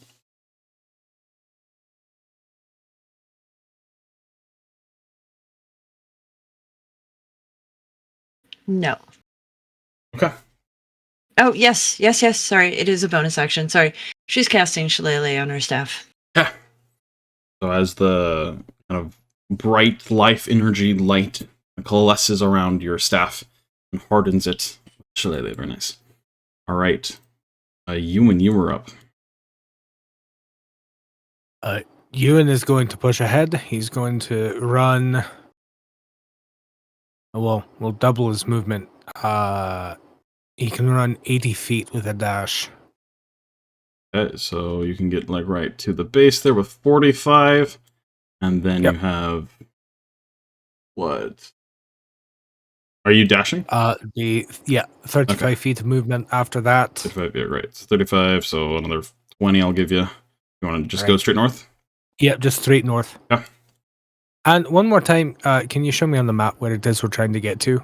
Yeah, just directly north of you. There's a large rock formation. Understood. Got it. Thank you. Yep. Alrighty. The Gronthar are up, which will heed the words of both Asja and Orwen here, and dash. They do not have the best movement, but they are going to try. Going a little bit faster than they would. They weren't shouted at. They understand the expediency that needs to happen here. There. This is a slope, though, so about right there.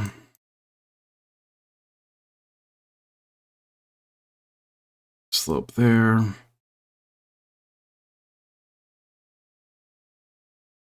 And right to the slope is there. They all kind of catch up. Alrighty. Back to the top of the round, Rhukkarrak. It's your turn. Okay. Rhukka is going to... Oh, I forgot to cast Mage Armor. It's 3 more AC. Yeah, he's going to coalesce this Dark Knight into armor for himself. And then as a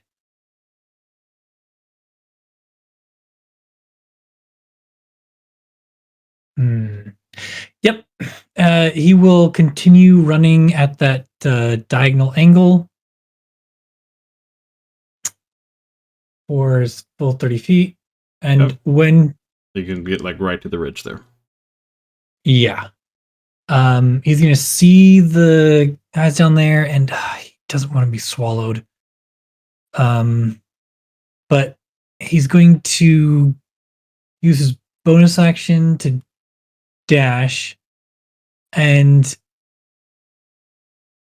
he'll stomp on his way down the dune? Yeah, the dune, yeah. Stomp his way out down the dune. Trying to stomp his way. I thought he said stop his way. Okay. Stomp his way. Stomp. Stomp. He's trying to draw the attention. All right, go ahead and just roll either to stomp the stomp check. Roll a constant or a strength, or no, let's say athletics check for me. Athletics. I get +0. Excellent. That is a 3.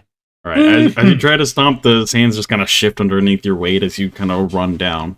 And you're giving it your honest effort, but not a whole lot of attention seems to be drawn towards your way. Are you just moving the rest of your movement this way then? Yeah. Because you have another 30 and- feet, but this is only 15 feet. Or not even, so you can get all the way down there. Then probably like right there. Okay, and he's gonna just shout as he's going along. Just whatever you can do to get their attention. Not Okay. really effective. And that'll be it. Alrighty. Moving over to Maldorwen. All right. Maldorwen is just gonna run again. Yep. For now, yes. So 50. 50 feet, so you can get like right to the dune there. Mm-hmm. And that's gonna be my turn for now. It is now the burrowed creature's turn. We'll say, Rhukkarrak, you did attract the attention of one of them, who starts coming up towards you, as the other ones continue on their way over. We'll say that one actually was going uphill a little bit. They're actually burrowing, so it does not affect them. They're always going uphill. It's always an uphill battle. Right. Let's move a little more. Button. Alright. As they start to get closer and closer. This one, not dashing there, actually, you see the sand start to part as a scaled creature leaps from the sand right over to you, Rhukkarrak. Oh, he was hoping he would be just out of range. Leap action.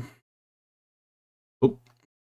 Yeah, as it does break from the sand, it is definitely smaller than you were thinking it might be, so that immediately sends a sense of relief, but then you also realize, oh no, this still thing is barreling towards me. It's still bigger than I am. It's just not a gigantic monster like I was fearing it might be.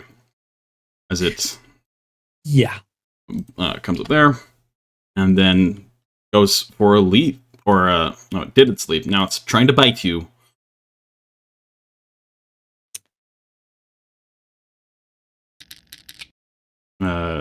What is, you have the blade ward though up, or you haven't activated that? You just said did mage armor, right?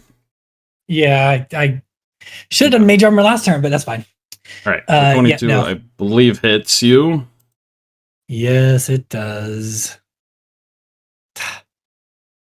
All right, so you take I'm 7 looking at that points again. of piercing damage, and then whoops, 5 points of fire damage, as its maw is like a furnace itself that gnaws into you. Total of 12 points of damage there. Right, that is their turn though. It is Orwin's turn, who is going to start off by yet again calling out to the Gronther. Zareth! Zareth! And just continues to chant that almost.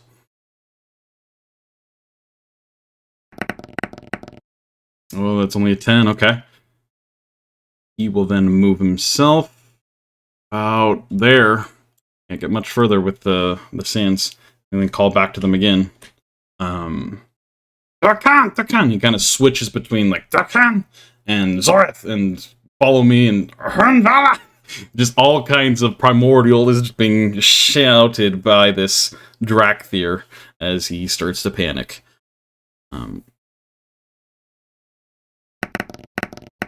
Sounds a bit better. Okay. That is Orwin's turn, though. We move on to Corwin, who steps up his movement over here. And then you watch as Corwin, towering on this now very tall peak, caresses his hands together as you see the air and wind start to quickly swarm around him, as it's a strange sight to see. And for a moment, you all feel a breeze of cool air sweep across you as he's going to cast a cone of cold on these creatures. Let me just double check he's in range there. Awesome. That's what we need. 60-foot cone. He's much smart enough that he would move his extra movement. So let's see. check. 60. Okay, so yeah, he's going to get a little bit more. He might still not get all of them this turn, but he is going to move like right over there. And then cast it. It's going to be, yeah, not quite.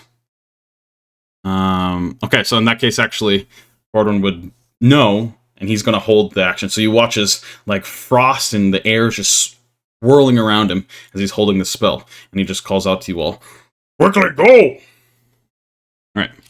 So he'll just behold that, and we're moving to now Asja. All right, Asja is 2. Again, animal handling. 22. 22 is very good. What are you calling out? Again, she's just gonna start saying Sorith, Sorith, and Okay. but she is going to. Can I? That's my bonus action. Sorry, I should have said that before. Now I need to get back to the other screen so I can see what's going on. Okay.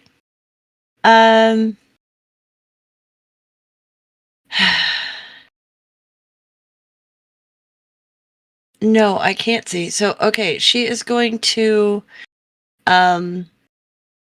move, but she is going to because she's not telling them to follow her. She's getting them to follow Orwin, but go faster. Right. She is going to use her 30 to get up on the or use as much of her movement as she can to get up on the crest close to around there, just so that she can get up to the crest where she is and see kind of what's what. So you have like a bit more movement there before the dudes start, and that's about where you can get with 30. Okay, that's fine. Alrighty. Any action for you? You can see a lump of sand that is moving right about there. There, you can see more as well, but they're a little bit further off. Some of them are like past the dunes and in the dunes. It's a little bit hard to make out.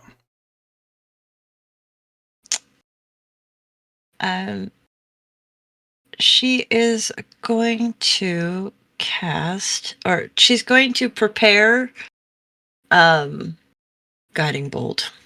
Okay.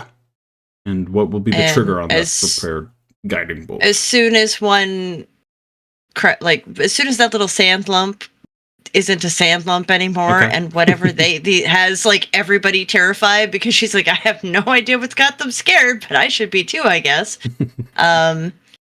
So whatever pops out of there pops out. That's going to be her release trigger. Okay. All right. With that, Euan, it is your turn.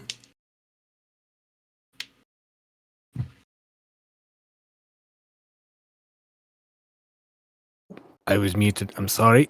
Good. So I saw Rhukkarrak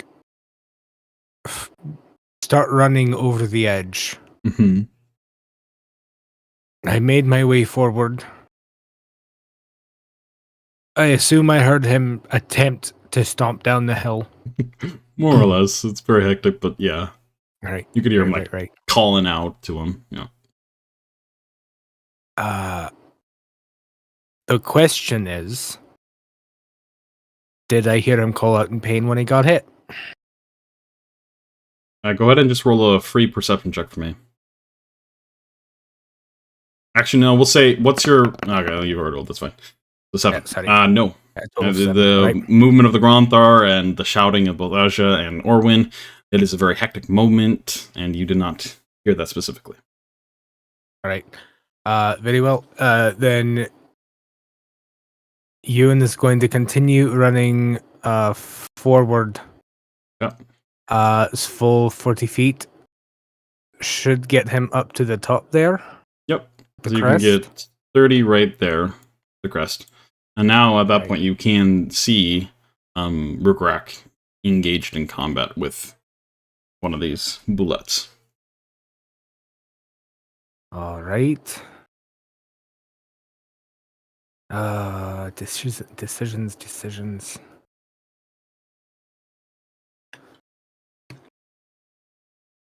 Yep.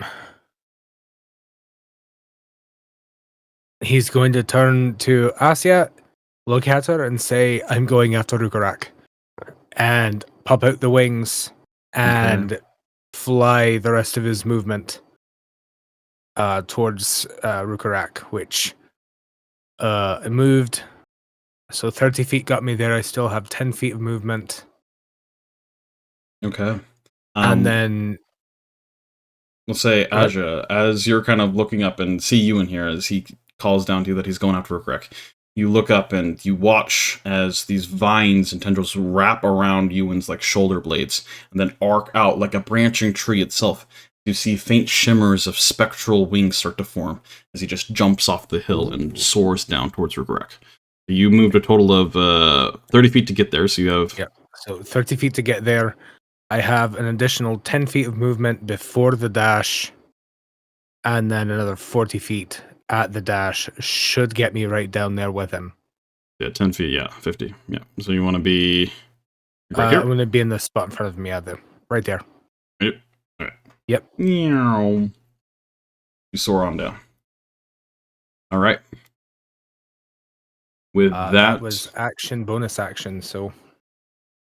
Yeah. It is now the Gronthar's turn. As they continue their movement as well. And they move up, restricted, but they roll decently on that, so they are going to start to crest the hill here. Pulling all their sleds with them.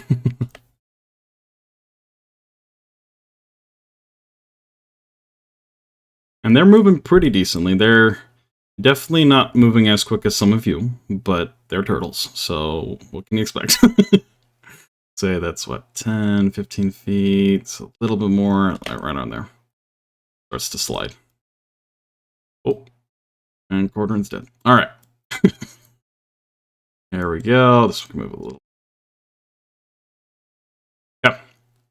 With that, Rhukkarrak, it is your turn. Okay.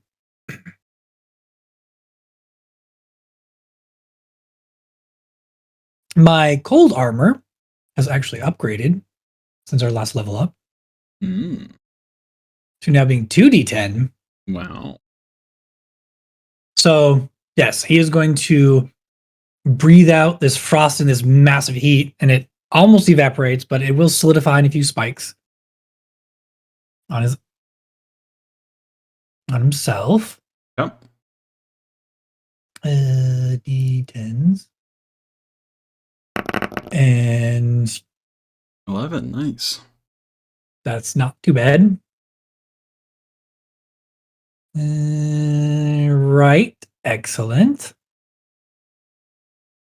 And then as a bonus action,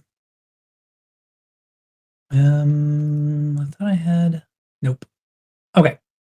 Yep, bonus action is going to disengage and hide behind Euan. Okay. Fair. Alrighty. With that, then, no more movement for you, Rhukka? Nope. His plan did not go very well, so he's just gonna stay there for now. Maldorwen, it is your turn. Alright, so I'm going to move diagonally up the dune, right? Yeah. So with we'll give you that 15 there. You can just about to crest it with the 25 feet of movement. Okay. Which one is the ground tower that is carrying the box, like the important thingy? If you would like to use your bonus action or action to try to perceive to do so, you can do that. My passive perception is decent. It's, I mean, it's pretty good. It's 17. 17 is pretty good. Okay, I'll say with your curiosity of the thing you were carrying too, you would have paid more attention as to what it is. It is this Gronther right here. Currently on this sleigh. A larger crate that has been fortified quite heavily. Alright.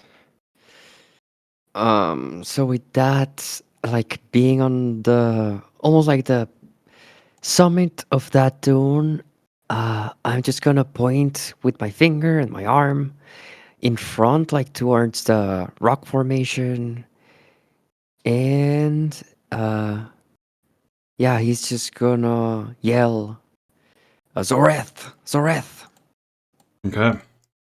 Go ahead and roll animal handling. Yeah, okay. That's gonna be Asja, have you been my rolling with bonus action? advantage? No. Okay, you should be, because yeah, so for future reference, roll with advantage when you're doing animal handling for the Granthars. 7, Okay. 11 total. Okay. So Yeah. they alright. Look like they're keeping up a fast pace. Anything else for you, Maldorwen? Yes. I think I'm gonna then use my action to dash. Okay. And I'm gonna move forward and to the left a little bit. So 5 feet will get you there, then another 20 feet can get you like all the way down to pretty much the base of the dunes here. Or if you want to just continue running down here, you get like right there or right here. To the left, you said? Yeah, so a little bit to the left from there and a bit forward if that's at all possible. Yep. So like that. Yeah, that's perfect. Yeah. And that would be my turn. Alrighty. We now are back up to the creature's turn. We'll start with the one that is currently unburrowed here, who jumps out towards Euan here.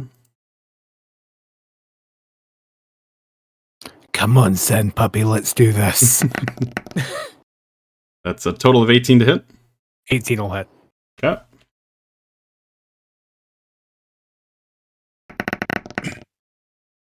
So you take 7 points of piercing damage.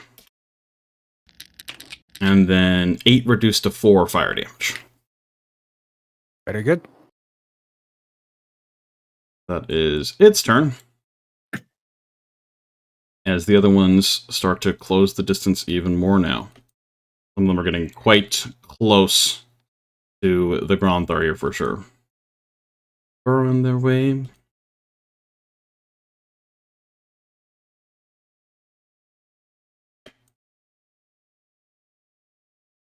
Yep. At that point, Cordrin is holding that cone of cold. Yeah, that looks juicy. All right, so you're going to release that. Let me double check.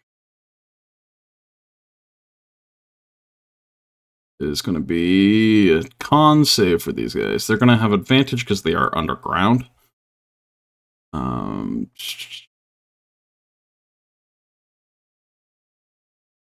All right, and then it's just going to be damage. All right. So let me roll a couple of con saves here. Yeah, they're not bullets, they're Doom torpedoes. Doom torpedoes. 1. That was a terrible roll. That was for the closest one. Makes sense. The one right here. 5. Did I roll advantage? No, it didn't. Why did you not roll advantage? Alright, that is a success. One below it. 20, that is success. One below it. Why is it only rolling 1 on some of these? Oh, that was a success. Alright, and one more up here. 14's a failure. Alright. So only the top one here and the very one in the back fail. We're gonna roll for Cordrin's cone of cold, which is going to be 8d8. Lots of d8s. So those that succeeded take 21 points of cold damage. Those that fail take the full 43, which is a decent amount of damage. Not quite enough to kill him, but it's close. Yeah, okay, so... Okay, say that. Alright. With that, that would be Cordrin's reaction. The burrowed creatures. This one does leap out, as it is for its bonus action. It won't be able to attack this turn, but it does leap out.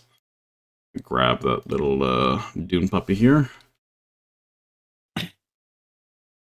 And Asja, you can use your reaction now your reaction to use your held action. Perfect. It leaps out towards Gordon there. She was holding Guiding Bolt. Okay, go ahead and roll it. It's a flash puppy. 20. 20 hits. You can't roll low. You can't roll low enough to not kill it. So we watch as the sand starts to shift quite violently on that dune. It almost starts to break up the dune entirely. As in front, one of them breaks out. As it's breaking out, Cordoran releases this torrent of frost and freezing, chilling air that encompasses them all. This one in the front, taking the brunt of it, lands on the floor, like coated in a layer of frost that you've seen Rhukkarrak do. Kind of shakes off like a dog would.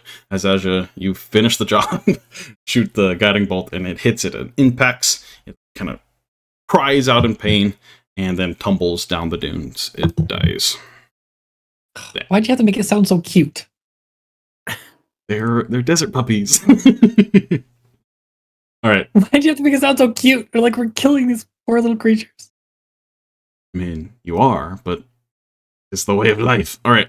And with that, it is now Orwin's turn, who is then going to kind of look back to you, Asja, with a nod once again, and then just start booking it forward. Using a bonus action, or not a bonus action. Oh yeah, bonus action. Yeah, you can move a lot because Expeditious Retreat right now. So total of 90 feet. So that right there is only 30 feet. Then another 30 there. And then we'll say like right there. Alright, with that, Asja, it is your turn again.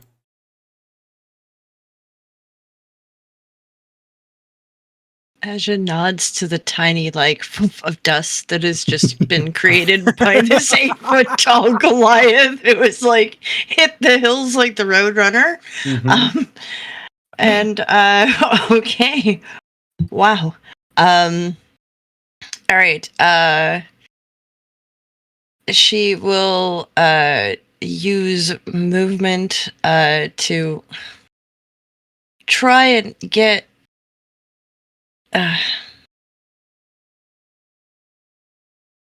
no, these sleighs are too much in the way. Okay, can she get between, up onto the dune between the two groups of Groundthars? Does that make sense to you? So, kind of, right there. Yeah, we'll say you can get right up there. All right. She's going to stop there, and again, we're going to try animal handling. Okay. And we've got a 17 this time. Oh, roll with once more advantage. because spent so much time with these Groundthar. Hey, there 22. You go. 22. Very nice. What are you shouting? And again, she's just gonna start shouting Zoreth. Okay. And really kind of encouraging them along. Mm-hmm. All right. Anything else for you, Asja? Nope. She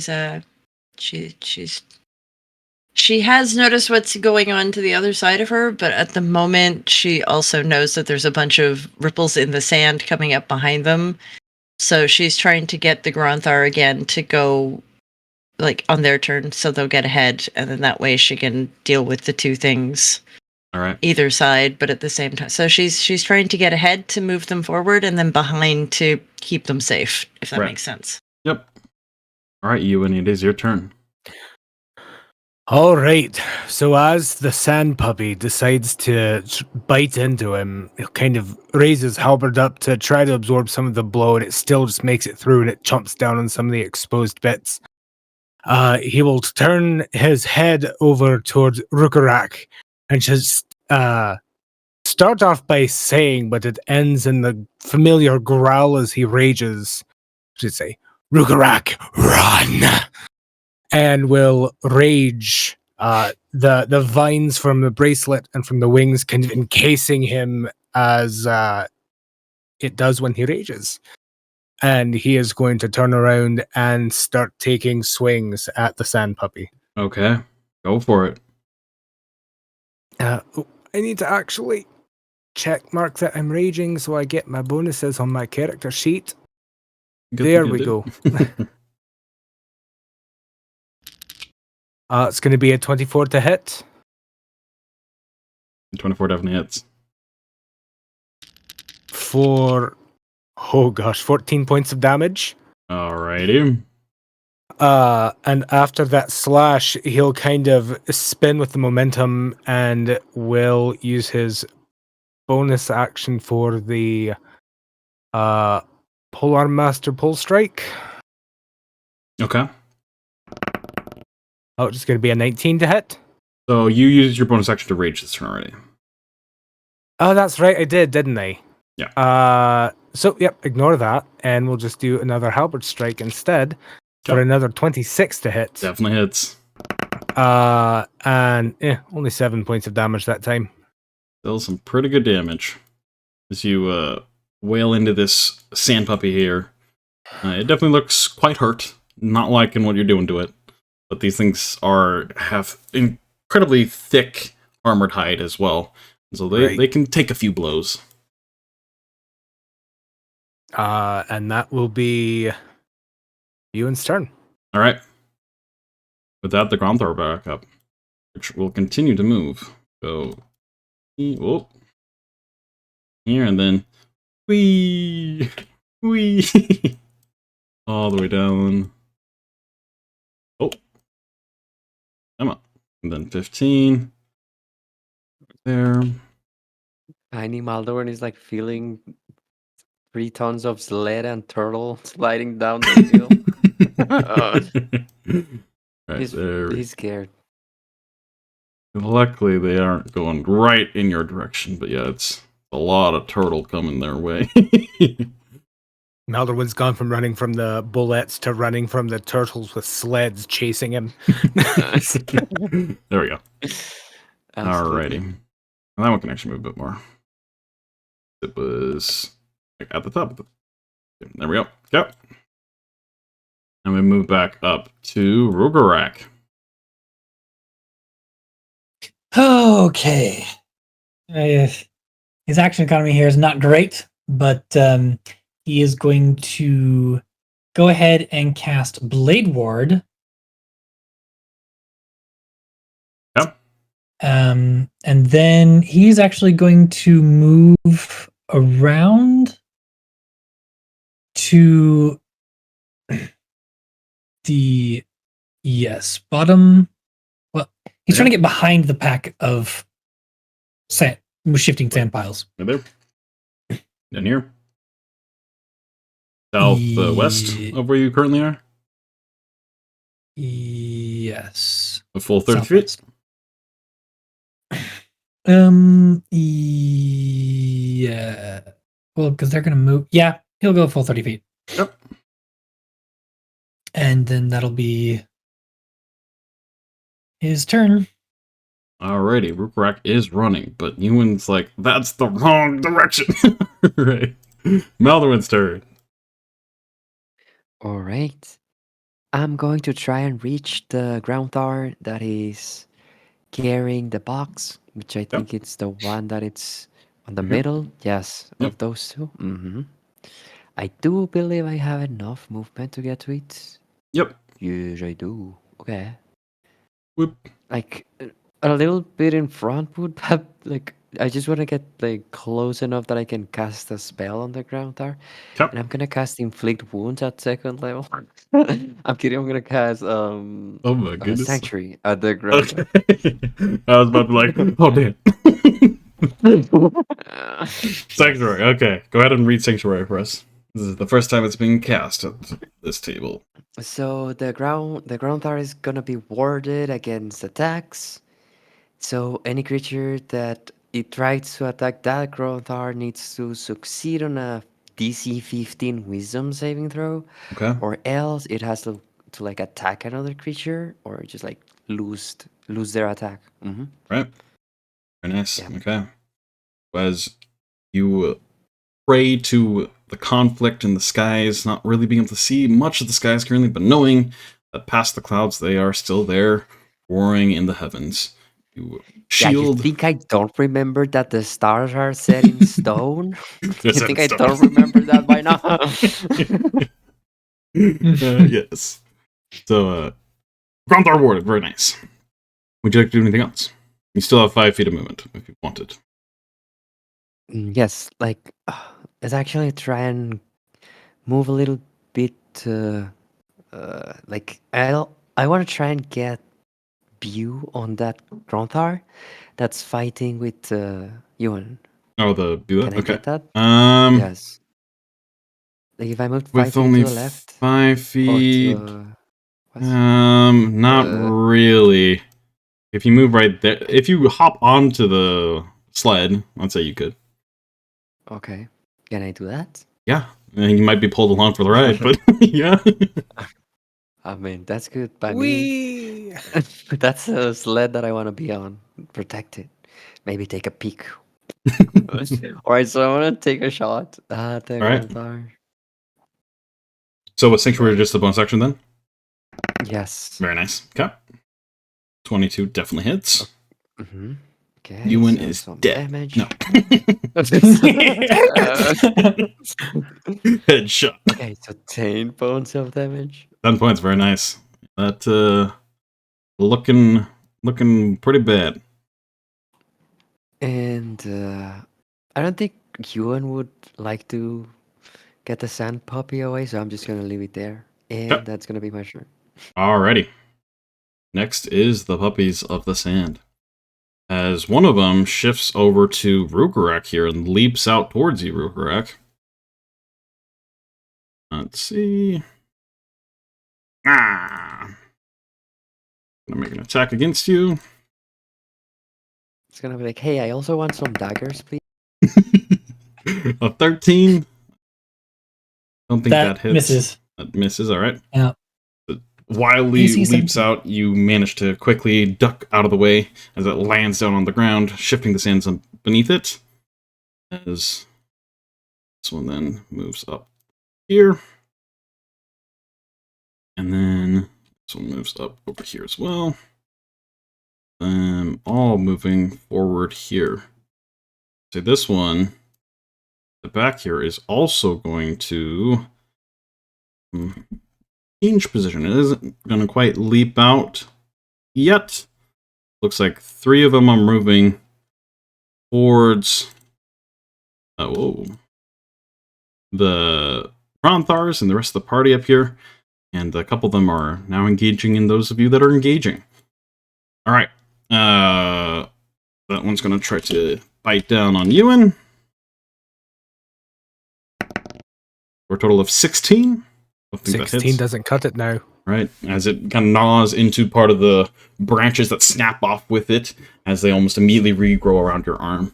No damage done. Alright, that is their turn. Now it is Orwin's turn, who continues to crest the top here, uses an action to dash. Going to run all the way kind of in front of the Gronthar here. That's... there we go. As he's running to, he's going to call out as a bonus action to just follow me. There we go, 19. Okay, so that will move some of the Gronthar up.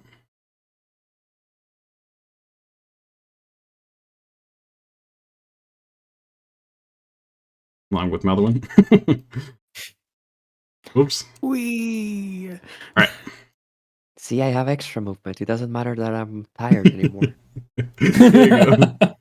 I was just taking a quick cat nap on the sled.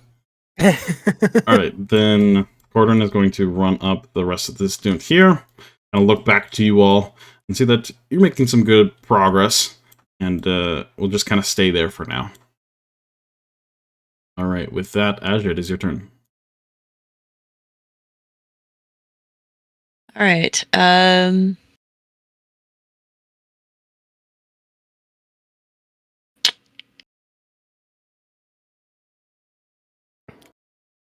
Well, she's gonna do it again. Okay. She is going to shift towards that last sled so that I can get a clearer view of the sand puppy that Euan is. There we go. Yep. Because Ruka has gone all Britney Spears. Oops, I've done it again. So Ewan needs to be freed up. So she is going to guiding bolt that All right. bullet because yeah. All right, here we go. Please. 17. 17 does just hit. Yep. Thank goodness.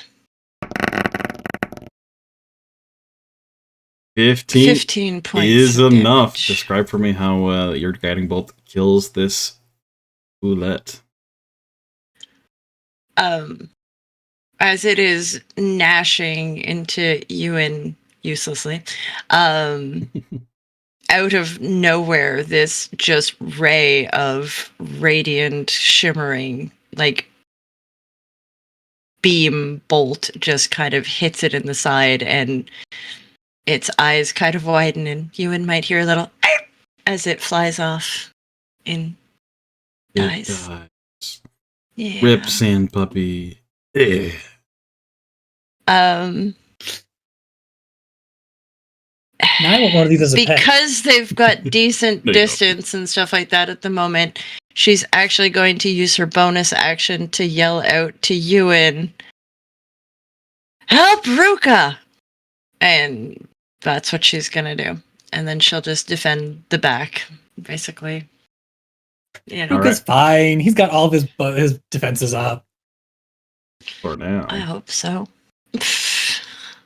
There's no claw involved in this one. He's good. All right. Ewan, it is your turn. So on Ewan's turn, he's gearing up to attack the sand puppy on him, and then it just dies. He looks around. Here's Asja, help Rhukkarrak! And he'll turn ever so slowly till his gaze fixes on Rhukkarrak. And he lets out a low growl, and he will dash forward with his wings, taking up off the ground towards the other sand puppy for a full round of attacks. Okay. Actually, put me behind him so I have the flanking bonus. Yeah. Landing on And the I will- dunes there, sand shifting underneath your feet. You come in for Mhm. attacks. Go ahead. You get to A +2 good as puppy. you flank. Puppies tail are shot so No, Dragon we're Head. gonna use the thing. The inspiration. Your inspiration? Alrighty. There you go. That's much better. So it's 27 to hit. Definitely hits. For 13 points of damage. 13 is a good amount. Okay. And repeating the maneuver he was going to last time, but has already spent his bonus action. He's going to now use his bonus action to do that this time, spinning around and bringing the pommel end of the halberd crashing down on the thing's noggin. Yep. Good old bonk. A good old bonk. Oh no! That's another nat one. So the bonkening doesn't happen, but he still does get another attack. And that's going to be a 17 to hit, 17 does 19 to hit with the Yep. +2.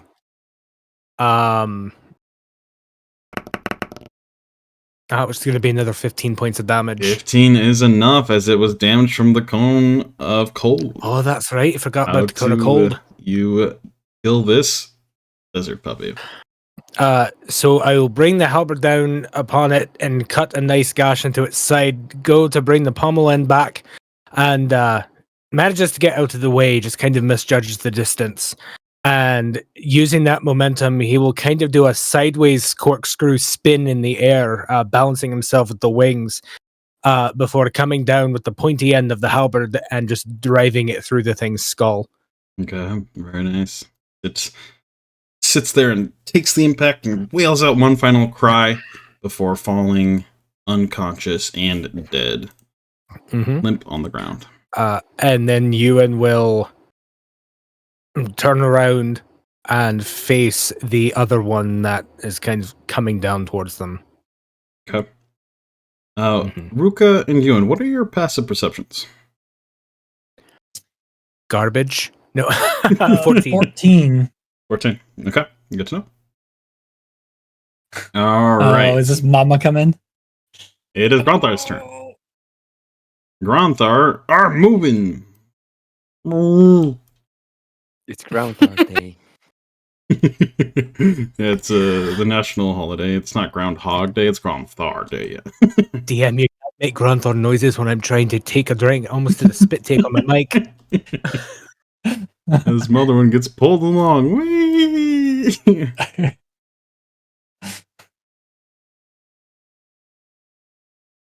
Or oh, there we go. All right. Are there? No. Are there? The No. sled is going a little crazy, but it's fine. All right. Rhukkarrak, it is your turn. Okay. Now, Ruka has a climbing speed equal to his walking speed. Right. Does that mean he is unaffected by these dunes, or I could? I'm fine with either way. Due to the nature of the dunes and how the sand shifts, the main issue is like how much the sand shifts underneath your weight as you walk up it. So I don't think it would help in this case. If you were climbing like the rock formation up here, absolutely. But in this case, I Okay. don't think so. Yeah. Okay. Yep. I can see it either way. Well then, if that's dead, and again, he's trying to distract this group, and as long as he has his temporary hit point bubble, he's feeling relatively confident. And his spells up still. So that's 5, 10, 15. Can he get over to that closest mound and stab into the ground? Yeah, you definitely can. Excellent. Takes pretty much your old movement. You have like 5 feet more if you want. Yep. Okay, then he is going to. It's a bonus action to engulf the in flames. Flames are probably not going to do much against these guys. He's not going to bother with it. He is going to stab into the sand with his short sword. Okay. Go ahead and roll for an attack.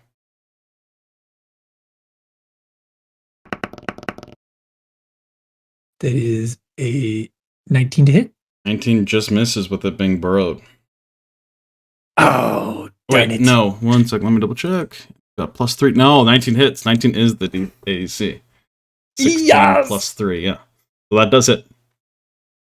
Okay, then they take this, and then with his bonus action, that's going to be 7 damage, 7 points damage, okay. 7 piercing. You And then I feel have- it crumple underneath your sword, as this one did not succeed its save, and was incredibly wounded by the Cone of Cold. And so as you stab down, you stab into it as the sand starts to shift all around you, and you then feel the sand settle, as it is dead. Oh. Well, that was convenient. Golf claps from the side. Well, then he is going to bonus action dash then. He'll just go straight up the dune. Yep. To be a little bit away from the things, but also kind of You got 35. like straight up to the peak of the Peak? dune, going. Okay. Yeah, Yep. right there. Excellent. Yep. Alrighty. In that case, we move over to Maldorwen. Maldorwen, your passive perception is really good. And you're just on a little joyride right now. As you are kind of watching quite intently your allies battle and win against these smaller boulettes. You know of boulettes. These are definitely very young boulettes. And you know that, well, an adult will probably be nearby. And that sense of alarm kind of perks your attention further out in the dunes, where in fact you do see a much, much bigger shifting creature making its way quite rapidly towards your direction. Or towards Euan's direction. All right. So I'm gonna start yelling as we the Grunthar is starting to crest the other dune, And I'm back there on the sled, like on my tippy toes, watching over yonder. And he's gonna go, Juan! Rhukkarrak, run! Run! There's a big one! There's a big one back there!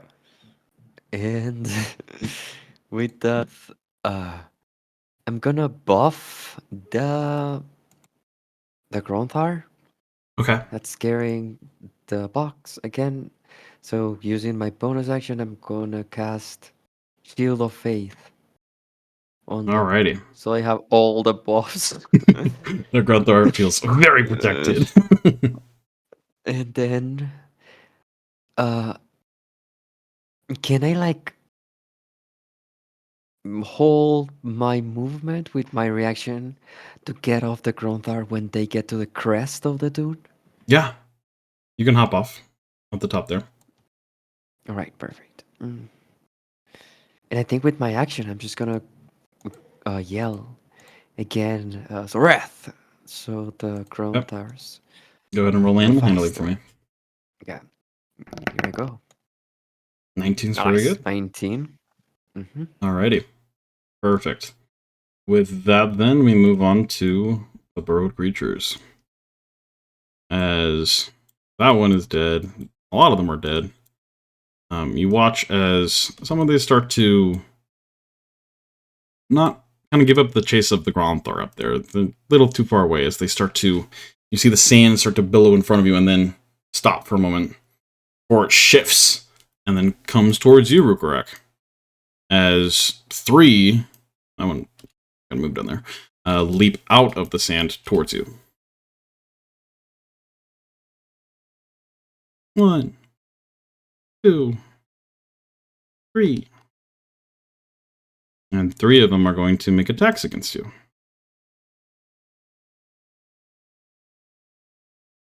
First one, it's gonna miss. What's your AC? Whoa.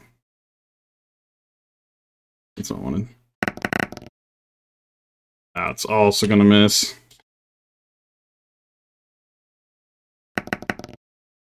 Alright, the 16 hit?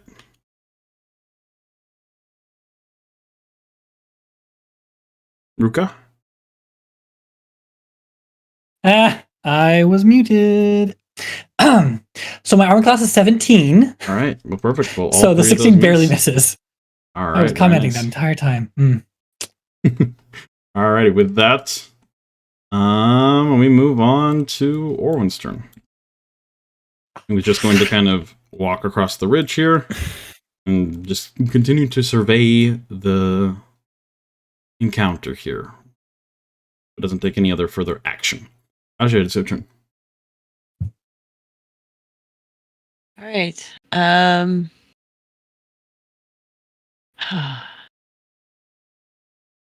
Dang, what's she gonna do? Nope, she's gonna head up towards the Gronthars. Yep. So Just straightforward. just as straightforward as she can get there at the back. Okay, I will and that make would an be, animal like, handling roll. this was 7. We'll see what you can get like there with your 20. I have 30. But you are exhausted. Unless you That have, do you is have true. 35? I forgot. No. Okay. Sorry. You Okay. win the auction. There we go. I will roll animal handling. Oh, And I will roll it with the advantage that I get. I still am Alright. not very good with this. Her concern about the fact that she is actually allowing herself to get further and further away from 2 of the party members causes her voice to falter a little bit as she's trying to call out Zoreth, Zoreth. But it's not as strong and powerful because she's still very much focused on what's going on behind. So she's almost walking backwards as she's just kind of bumping into the back of the sled as she's saying it. So Alright, you do have an action or a bonus action if you'd like to use that.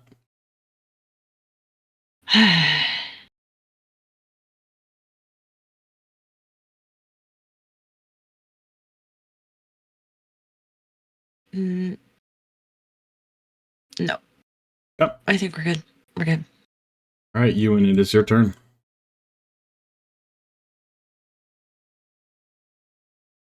Well,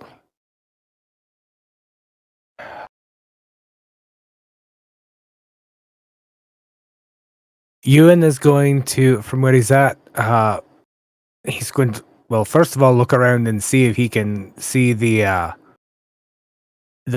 big one that Maldorwen pointed out. Yeah, as you kind of do a quick survey of the land here, you do see, not too far away, a large bump in the sand that is shifting towards you. Where did... Oops. Well, isn't it working? There we Just go. want a big old heel. Right? Big ol' heel. And it's moving more expeditious than the other ones were, for sure. It's right out of the direction. Euan will swear very loudly in Sindarian. Fly over so he has flanking on the one directly to the north of Rhukkarrak. Yep. Let's double check. You have 30 feet of flight. 40 feet of flight. 40 feet of flight, yes. All right.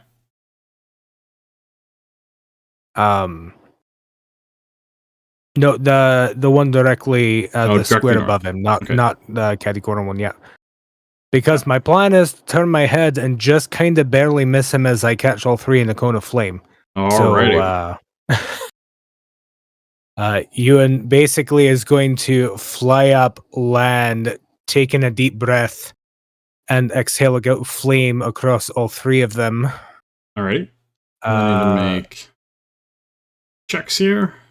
Correct. Dex It's checks. a DC 14 dexterity save. Okay, so the one right next to you. That's going to be a failure. The one in the middle. That's going to be success. And the one on the bottom. That's an extra 20. Right. So success. So the one next to you fails, the other one succeeds. All right, so that's going to be 8 for the one that failed, and then 4 for the ones that succeeded, barring any other defenses or anything that they might have. Yep. Yep. Yeah, and they kind of just bathe in the fire. You know, it does hurt them a little bit, but very minimal, especially the ones that succeed.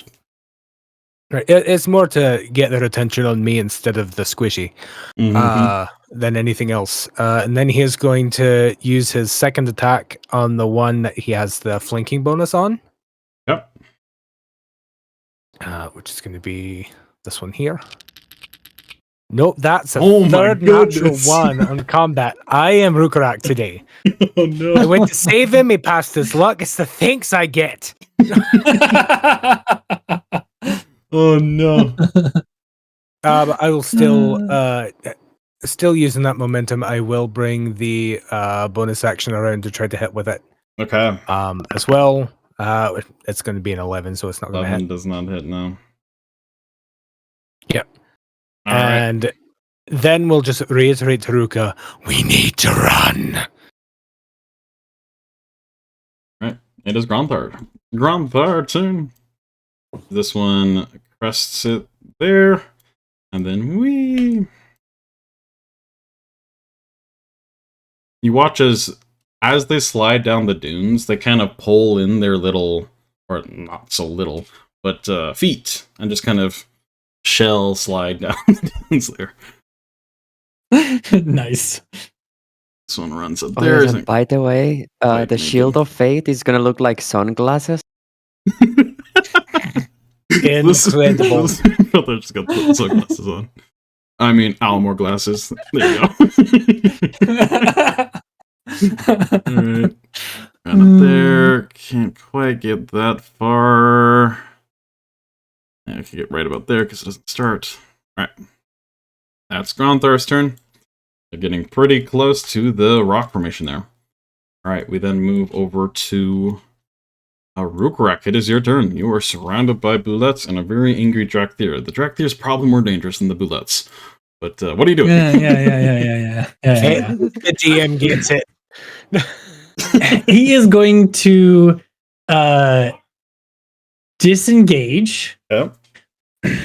and dash Yep. using his bonus action.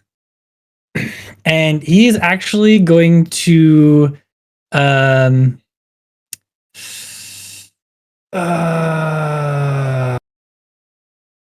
he kind of wants to make sure that the big bullet isn't going towards the party. It Or going towards appears to be coming towards your direction currently. Yes, exactly.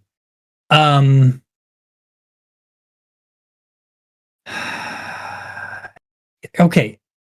If he's looking, does it look like it? If the big bullet started going towards the Gronthars, that it would be able to reach them before they got to the rock? Go ahead and make a survival check. With this, you're gonna have you're spending some time here, so you'll have half movement if you want to do this as well. Because you're gonna disengage and dash, so you'll have. So I'll have to spend my action for this instead of a dash. Yes. Right. If you want to try to calculate that. Yes.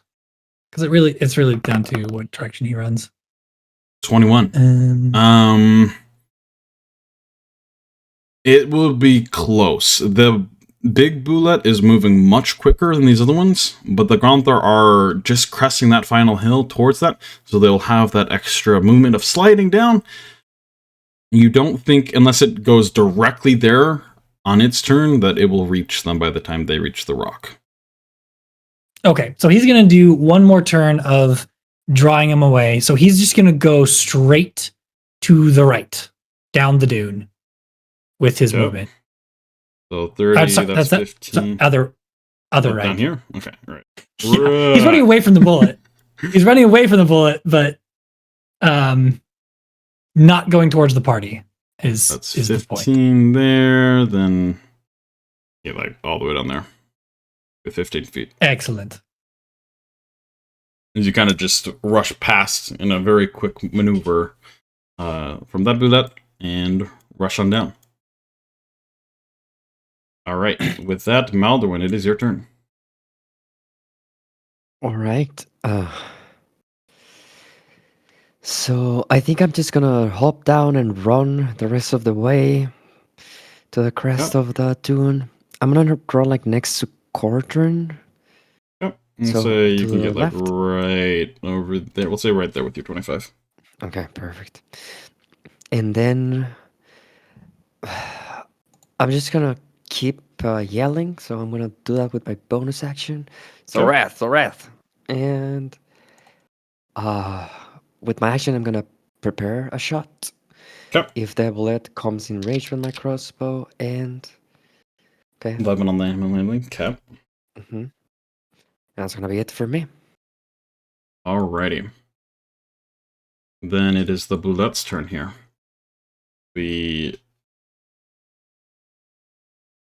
This not real. Alright. As it much quicker movement here.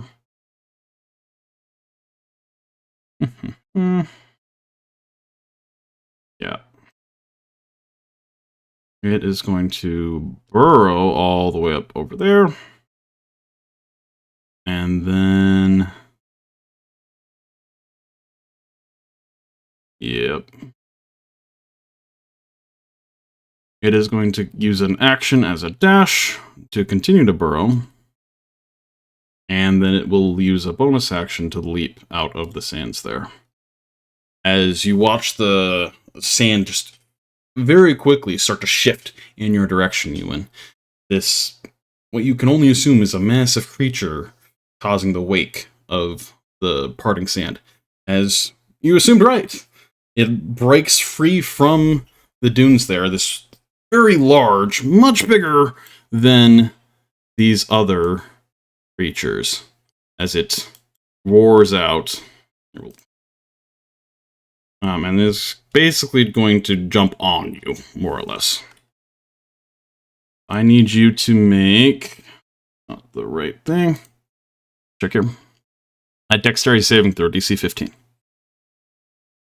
Right, I believe I get advantage on that. Let me double check. Because you are it's raging. something I can see, and and I'm definitely can raging. see it. It's coming right towards you.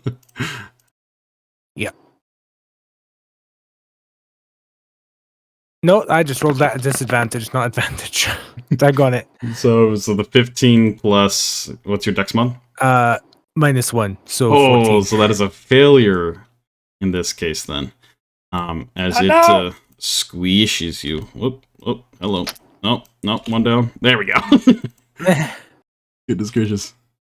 Alright, so you're going to take some damage here. I refuse.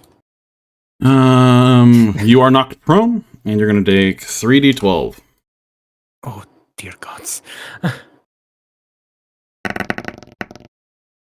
So that is going to be 28. It is just bludgeoning damage, so you are resistant to it. Yep. So 14 damage as this massive body just slams you deeper into the ground, and the sand kind of starts to up, like you're down in the sand, almost buried yourself, as it just kind of lets out a shrill roar in the area here. All right. The other ones now are going to try to gnaw at you as you're sitting there on the ground. No. So You would run away. The first one, they do have advantage on this because you are prone now. Oh, that's not how. That's being silly. So 15 on the first one doesn't hit. Second one does not hit. It's terrible. Second one does not hit. And then a 21, yeah, will hit. You manage to, as you're down on the ground, like pancaked for a moment, you just take a deep breath in and just start rolling around as the other ones start to gnaw at you. Manage to avoid most of them, but one does still hit you, so you're going to take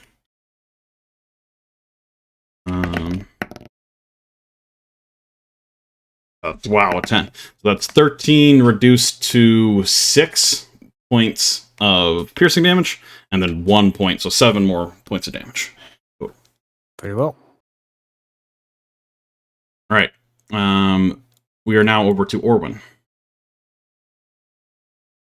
Who is then going to continue to run up over here. The action there, then dash, get up there. Bonus action, call out.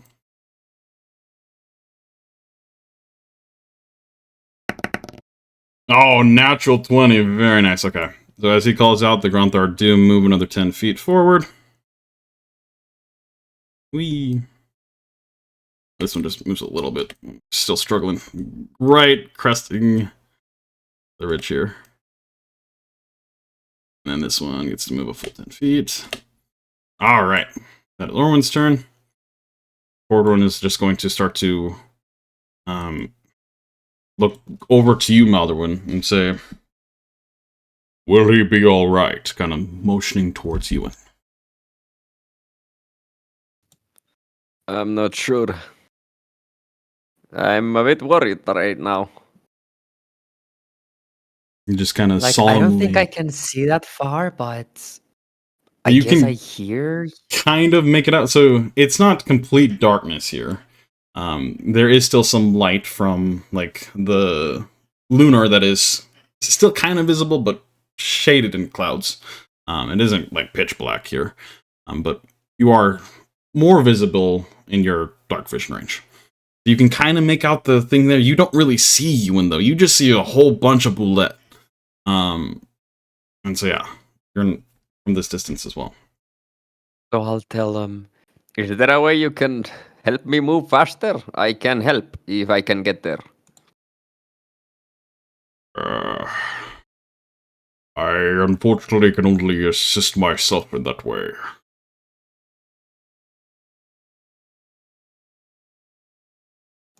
Okay, I will try anyways. He just kind of nods. Regardless, the story will be told. And yeah, starts to walk down this way.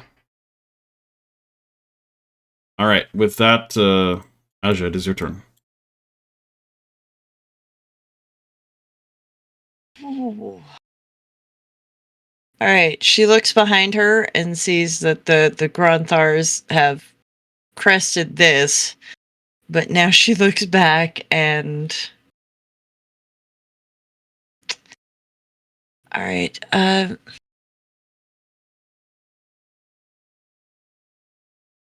If she moves 20 feet towards where Euan was, where does that? Can you put her 20 feet towards Euan? Yeah.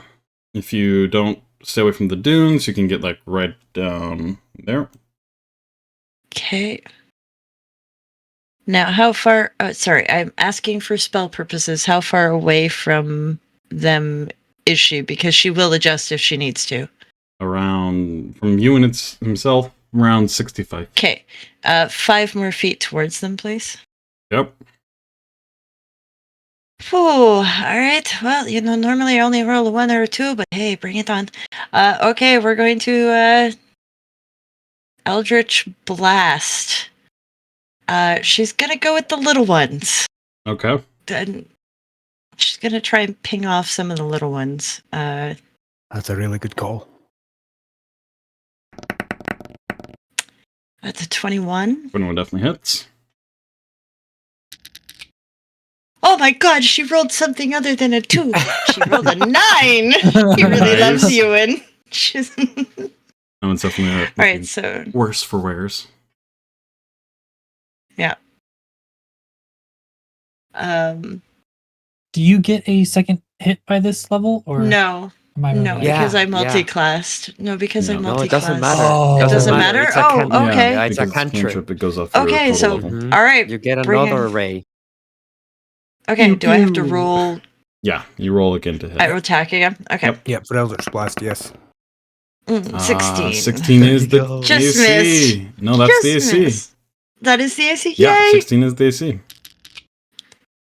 And This there's time you the rolled 2. it. There's the 2. All right.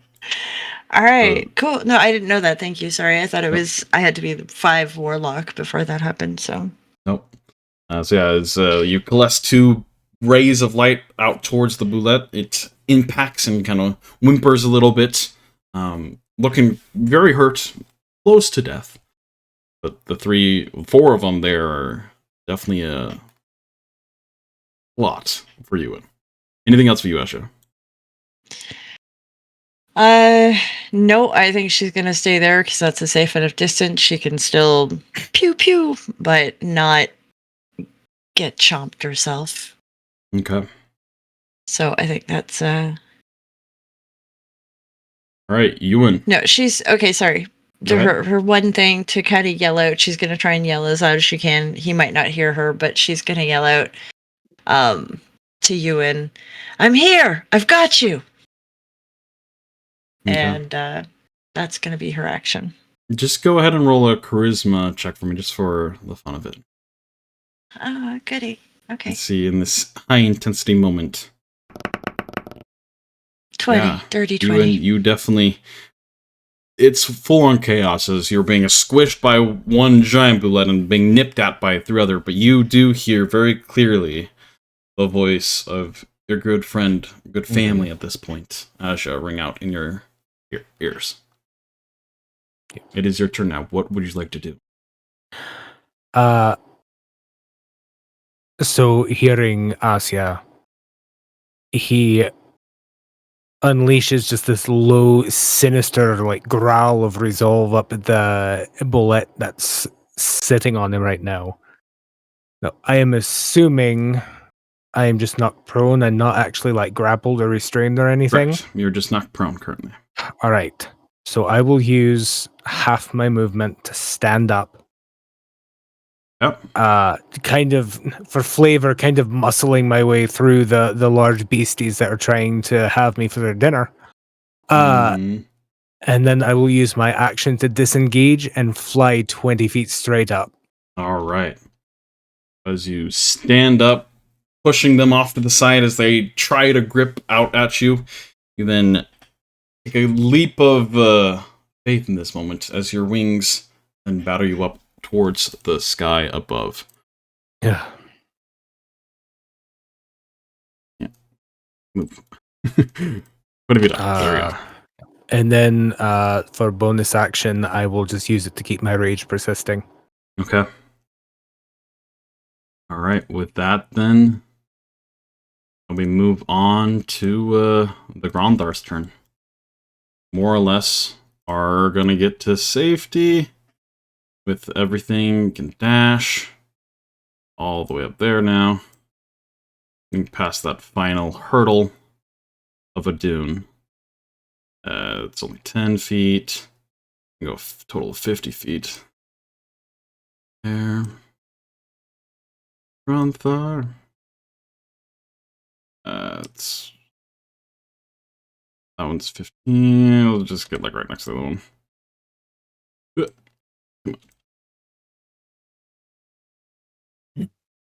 Come on. No, you're supposed to move the sleigh as well. The sled. Alright, there we go. Alright, then Rhukkarrak, it is your turn.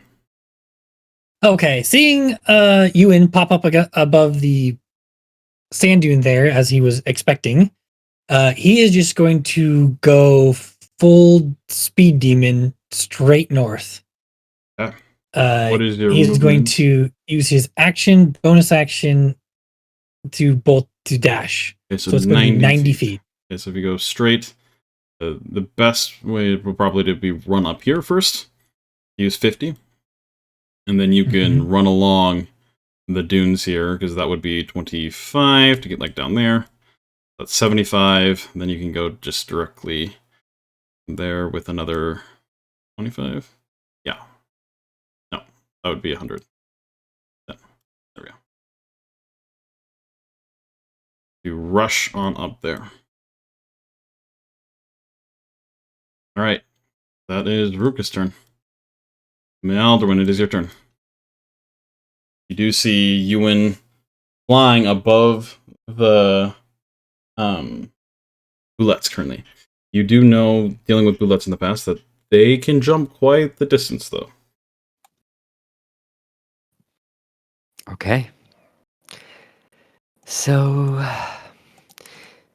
my long range with my heavy crossbow is 400 feet, Okay. right? At disadvantage So- with the 400 feet? Yes. Yep. So Maldorwen is just going to, like, knowing roughly where the bullets are because they were attacking you, and like he's gonna use Euan's position in the air to kind of like do like parabolic shots and try to hit the bullets from above with his crossbow. Now that Okay. he's on top of the dome. Alright, so I'm gonna attack at disadvantage with my action and my bonus action. Okay, that's pretty good. That's yes, Definitely with hits. disadvantage. Okay, and the And 13. 13 of course. does miss, but the first one definitely hits. Yes, and I want to try and hit like the big one and like push it back, of course. Right. So this damage here. Okay, 6. Points, Cap. And like I'm guessing like as the bullet is trying to Right. like rear up and jump towards Euan, like Maldorwen gets an extremely lucky shot with one of the 2 bolts that he lets go, and it hits like his belly or like his rear leg, and like actually makes him stumble backwards. Yep, as it stumbles And back, that's- losing its footing for a moment, and shifts down the sand dunes. Yep, and that's gonna be my turn. Alrighty. It is then the Boulette's turn. You watch as the 3 here burrow back into the sand. And the big one kind of looking up towards you, Euan, flying in the air there, also dives back into the ground as an upheaval of sand. Like, this whole dune is, like, completely destroyed at this point. But you just hear the shifting of sand as from beneath it, it is going to try to leap from the sand like a dolphin and bite at you. I will make it to roll an athletics check to do so. However, these things have... I also have a question for you then, DM, rules question. You swinging at it as it comes up to you? Yes. You can definitely do that, yes. So go ahead and roll your attack as a reaction. It leaps up towards you. Nah, it's a 14. 14 does not hit, unfortunately. Alright, so it is only going to need... Because it can jump a total of 30 feet with its leap action. However, this is directly up. I don't think it would normally do that as easily, so the DC is only going to be 10. I'm going to have to roll pretty low on this, because it does have a +4. So we'll see what it rolls. That's only a 7. God, yes! So as it leaps up, you don't quite make contact with it, but you batter it away enough that it resists and then falls back to the ground and slumps back into the earth there. Alrighty. With that, Orwin continues to run forward, leading the Gronthar. Will say, more or less, they're all to safety at this point. Cordron is just following with them. Asja, it is your turn. Anything you're doing? Seeing that the bullets seem to have let off for right now, and knowing that Euan can probably catch up, she's gonna start heading directly north, just running as fast as she can until she gets to the ridge by Maldorwen, I guess, or as close as she can to the ridge with Maldorwen. 25, then it's a dash, and you get, like, right to the bottom of that dunes. Right. Then Euan, you just booking it up north, or what are you doing? Booking it 80 feet straight north. Meow. Lying like a true Dargan. Alright. Right? With that, I think the danger here... unless Rhukkarrak, are you also booking it straight north? No. Yeah, he's just booking it straight north. Okay. I was about to come through this microphone and smack you. Alright, with No. that... I thought you were asking if I was going to do anything. So I was saying, no, I'm not going to do anything else. I'm just booking it straight north like everyone else. Right. With that, the combat is concluded as you all rush past, stumbling over the dunes a little bit, but then slide your way down over to the rock formation. You look back, you see a little bit more movement, but it seems like the bullets have diverted their path from you. In this moment, you all take a very deep breath in with your moment of safety here in the shifting sand sea of Aruthar. And that is unfortunately where we have to end tonight's session. We will pick up there next week on chapter 18 here. Thank you all so much for being here. I'm excited to see where we go from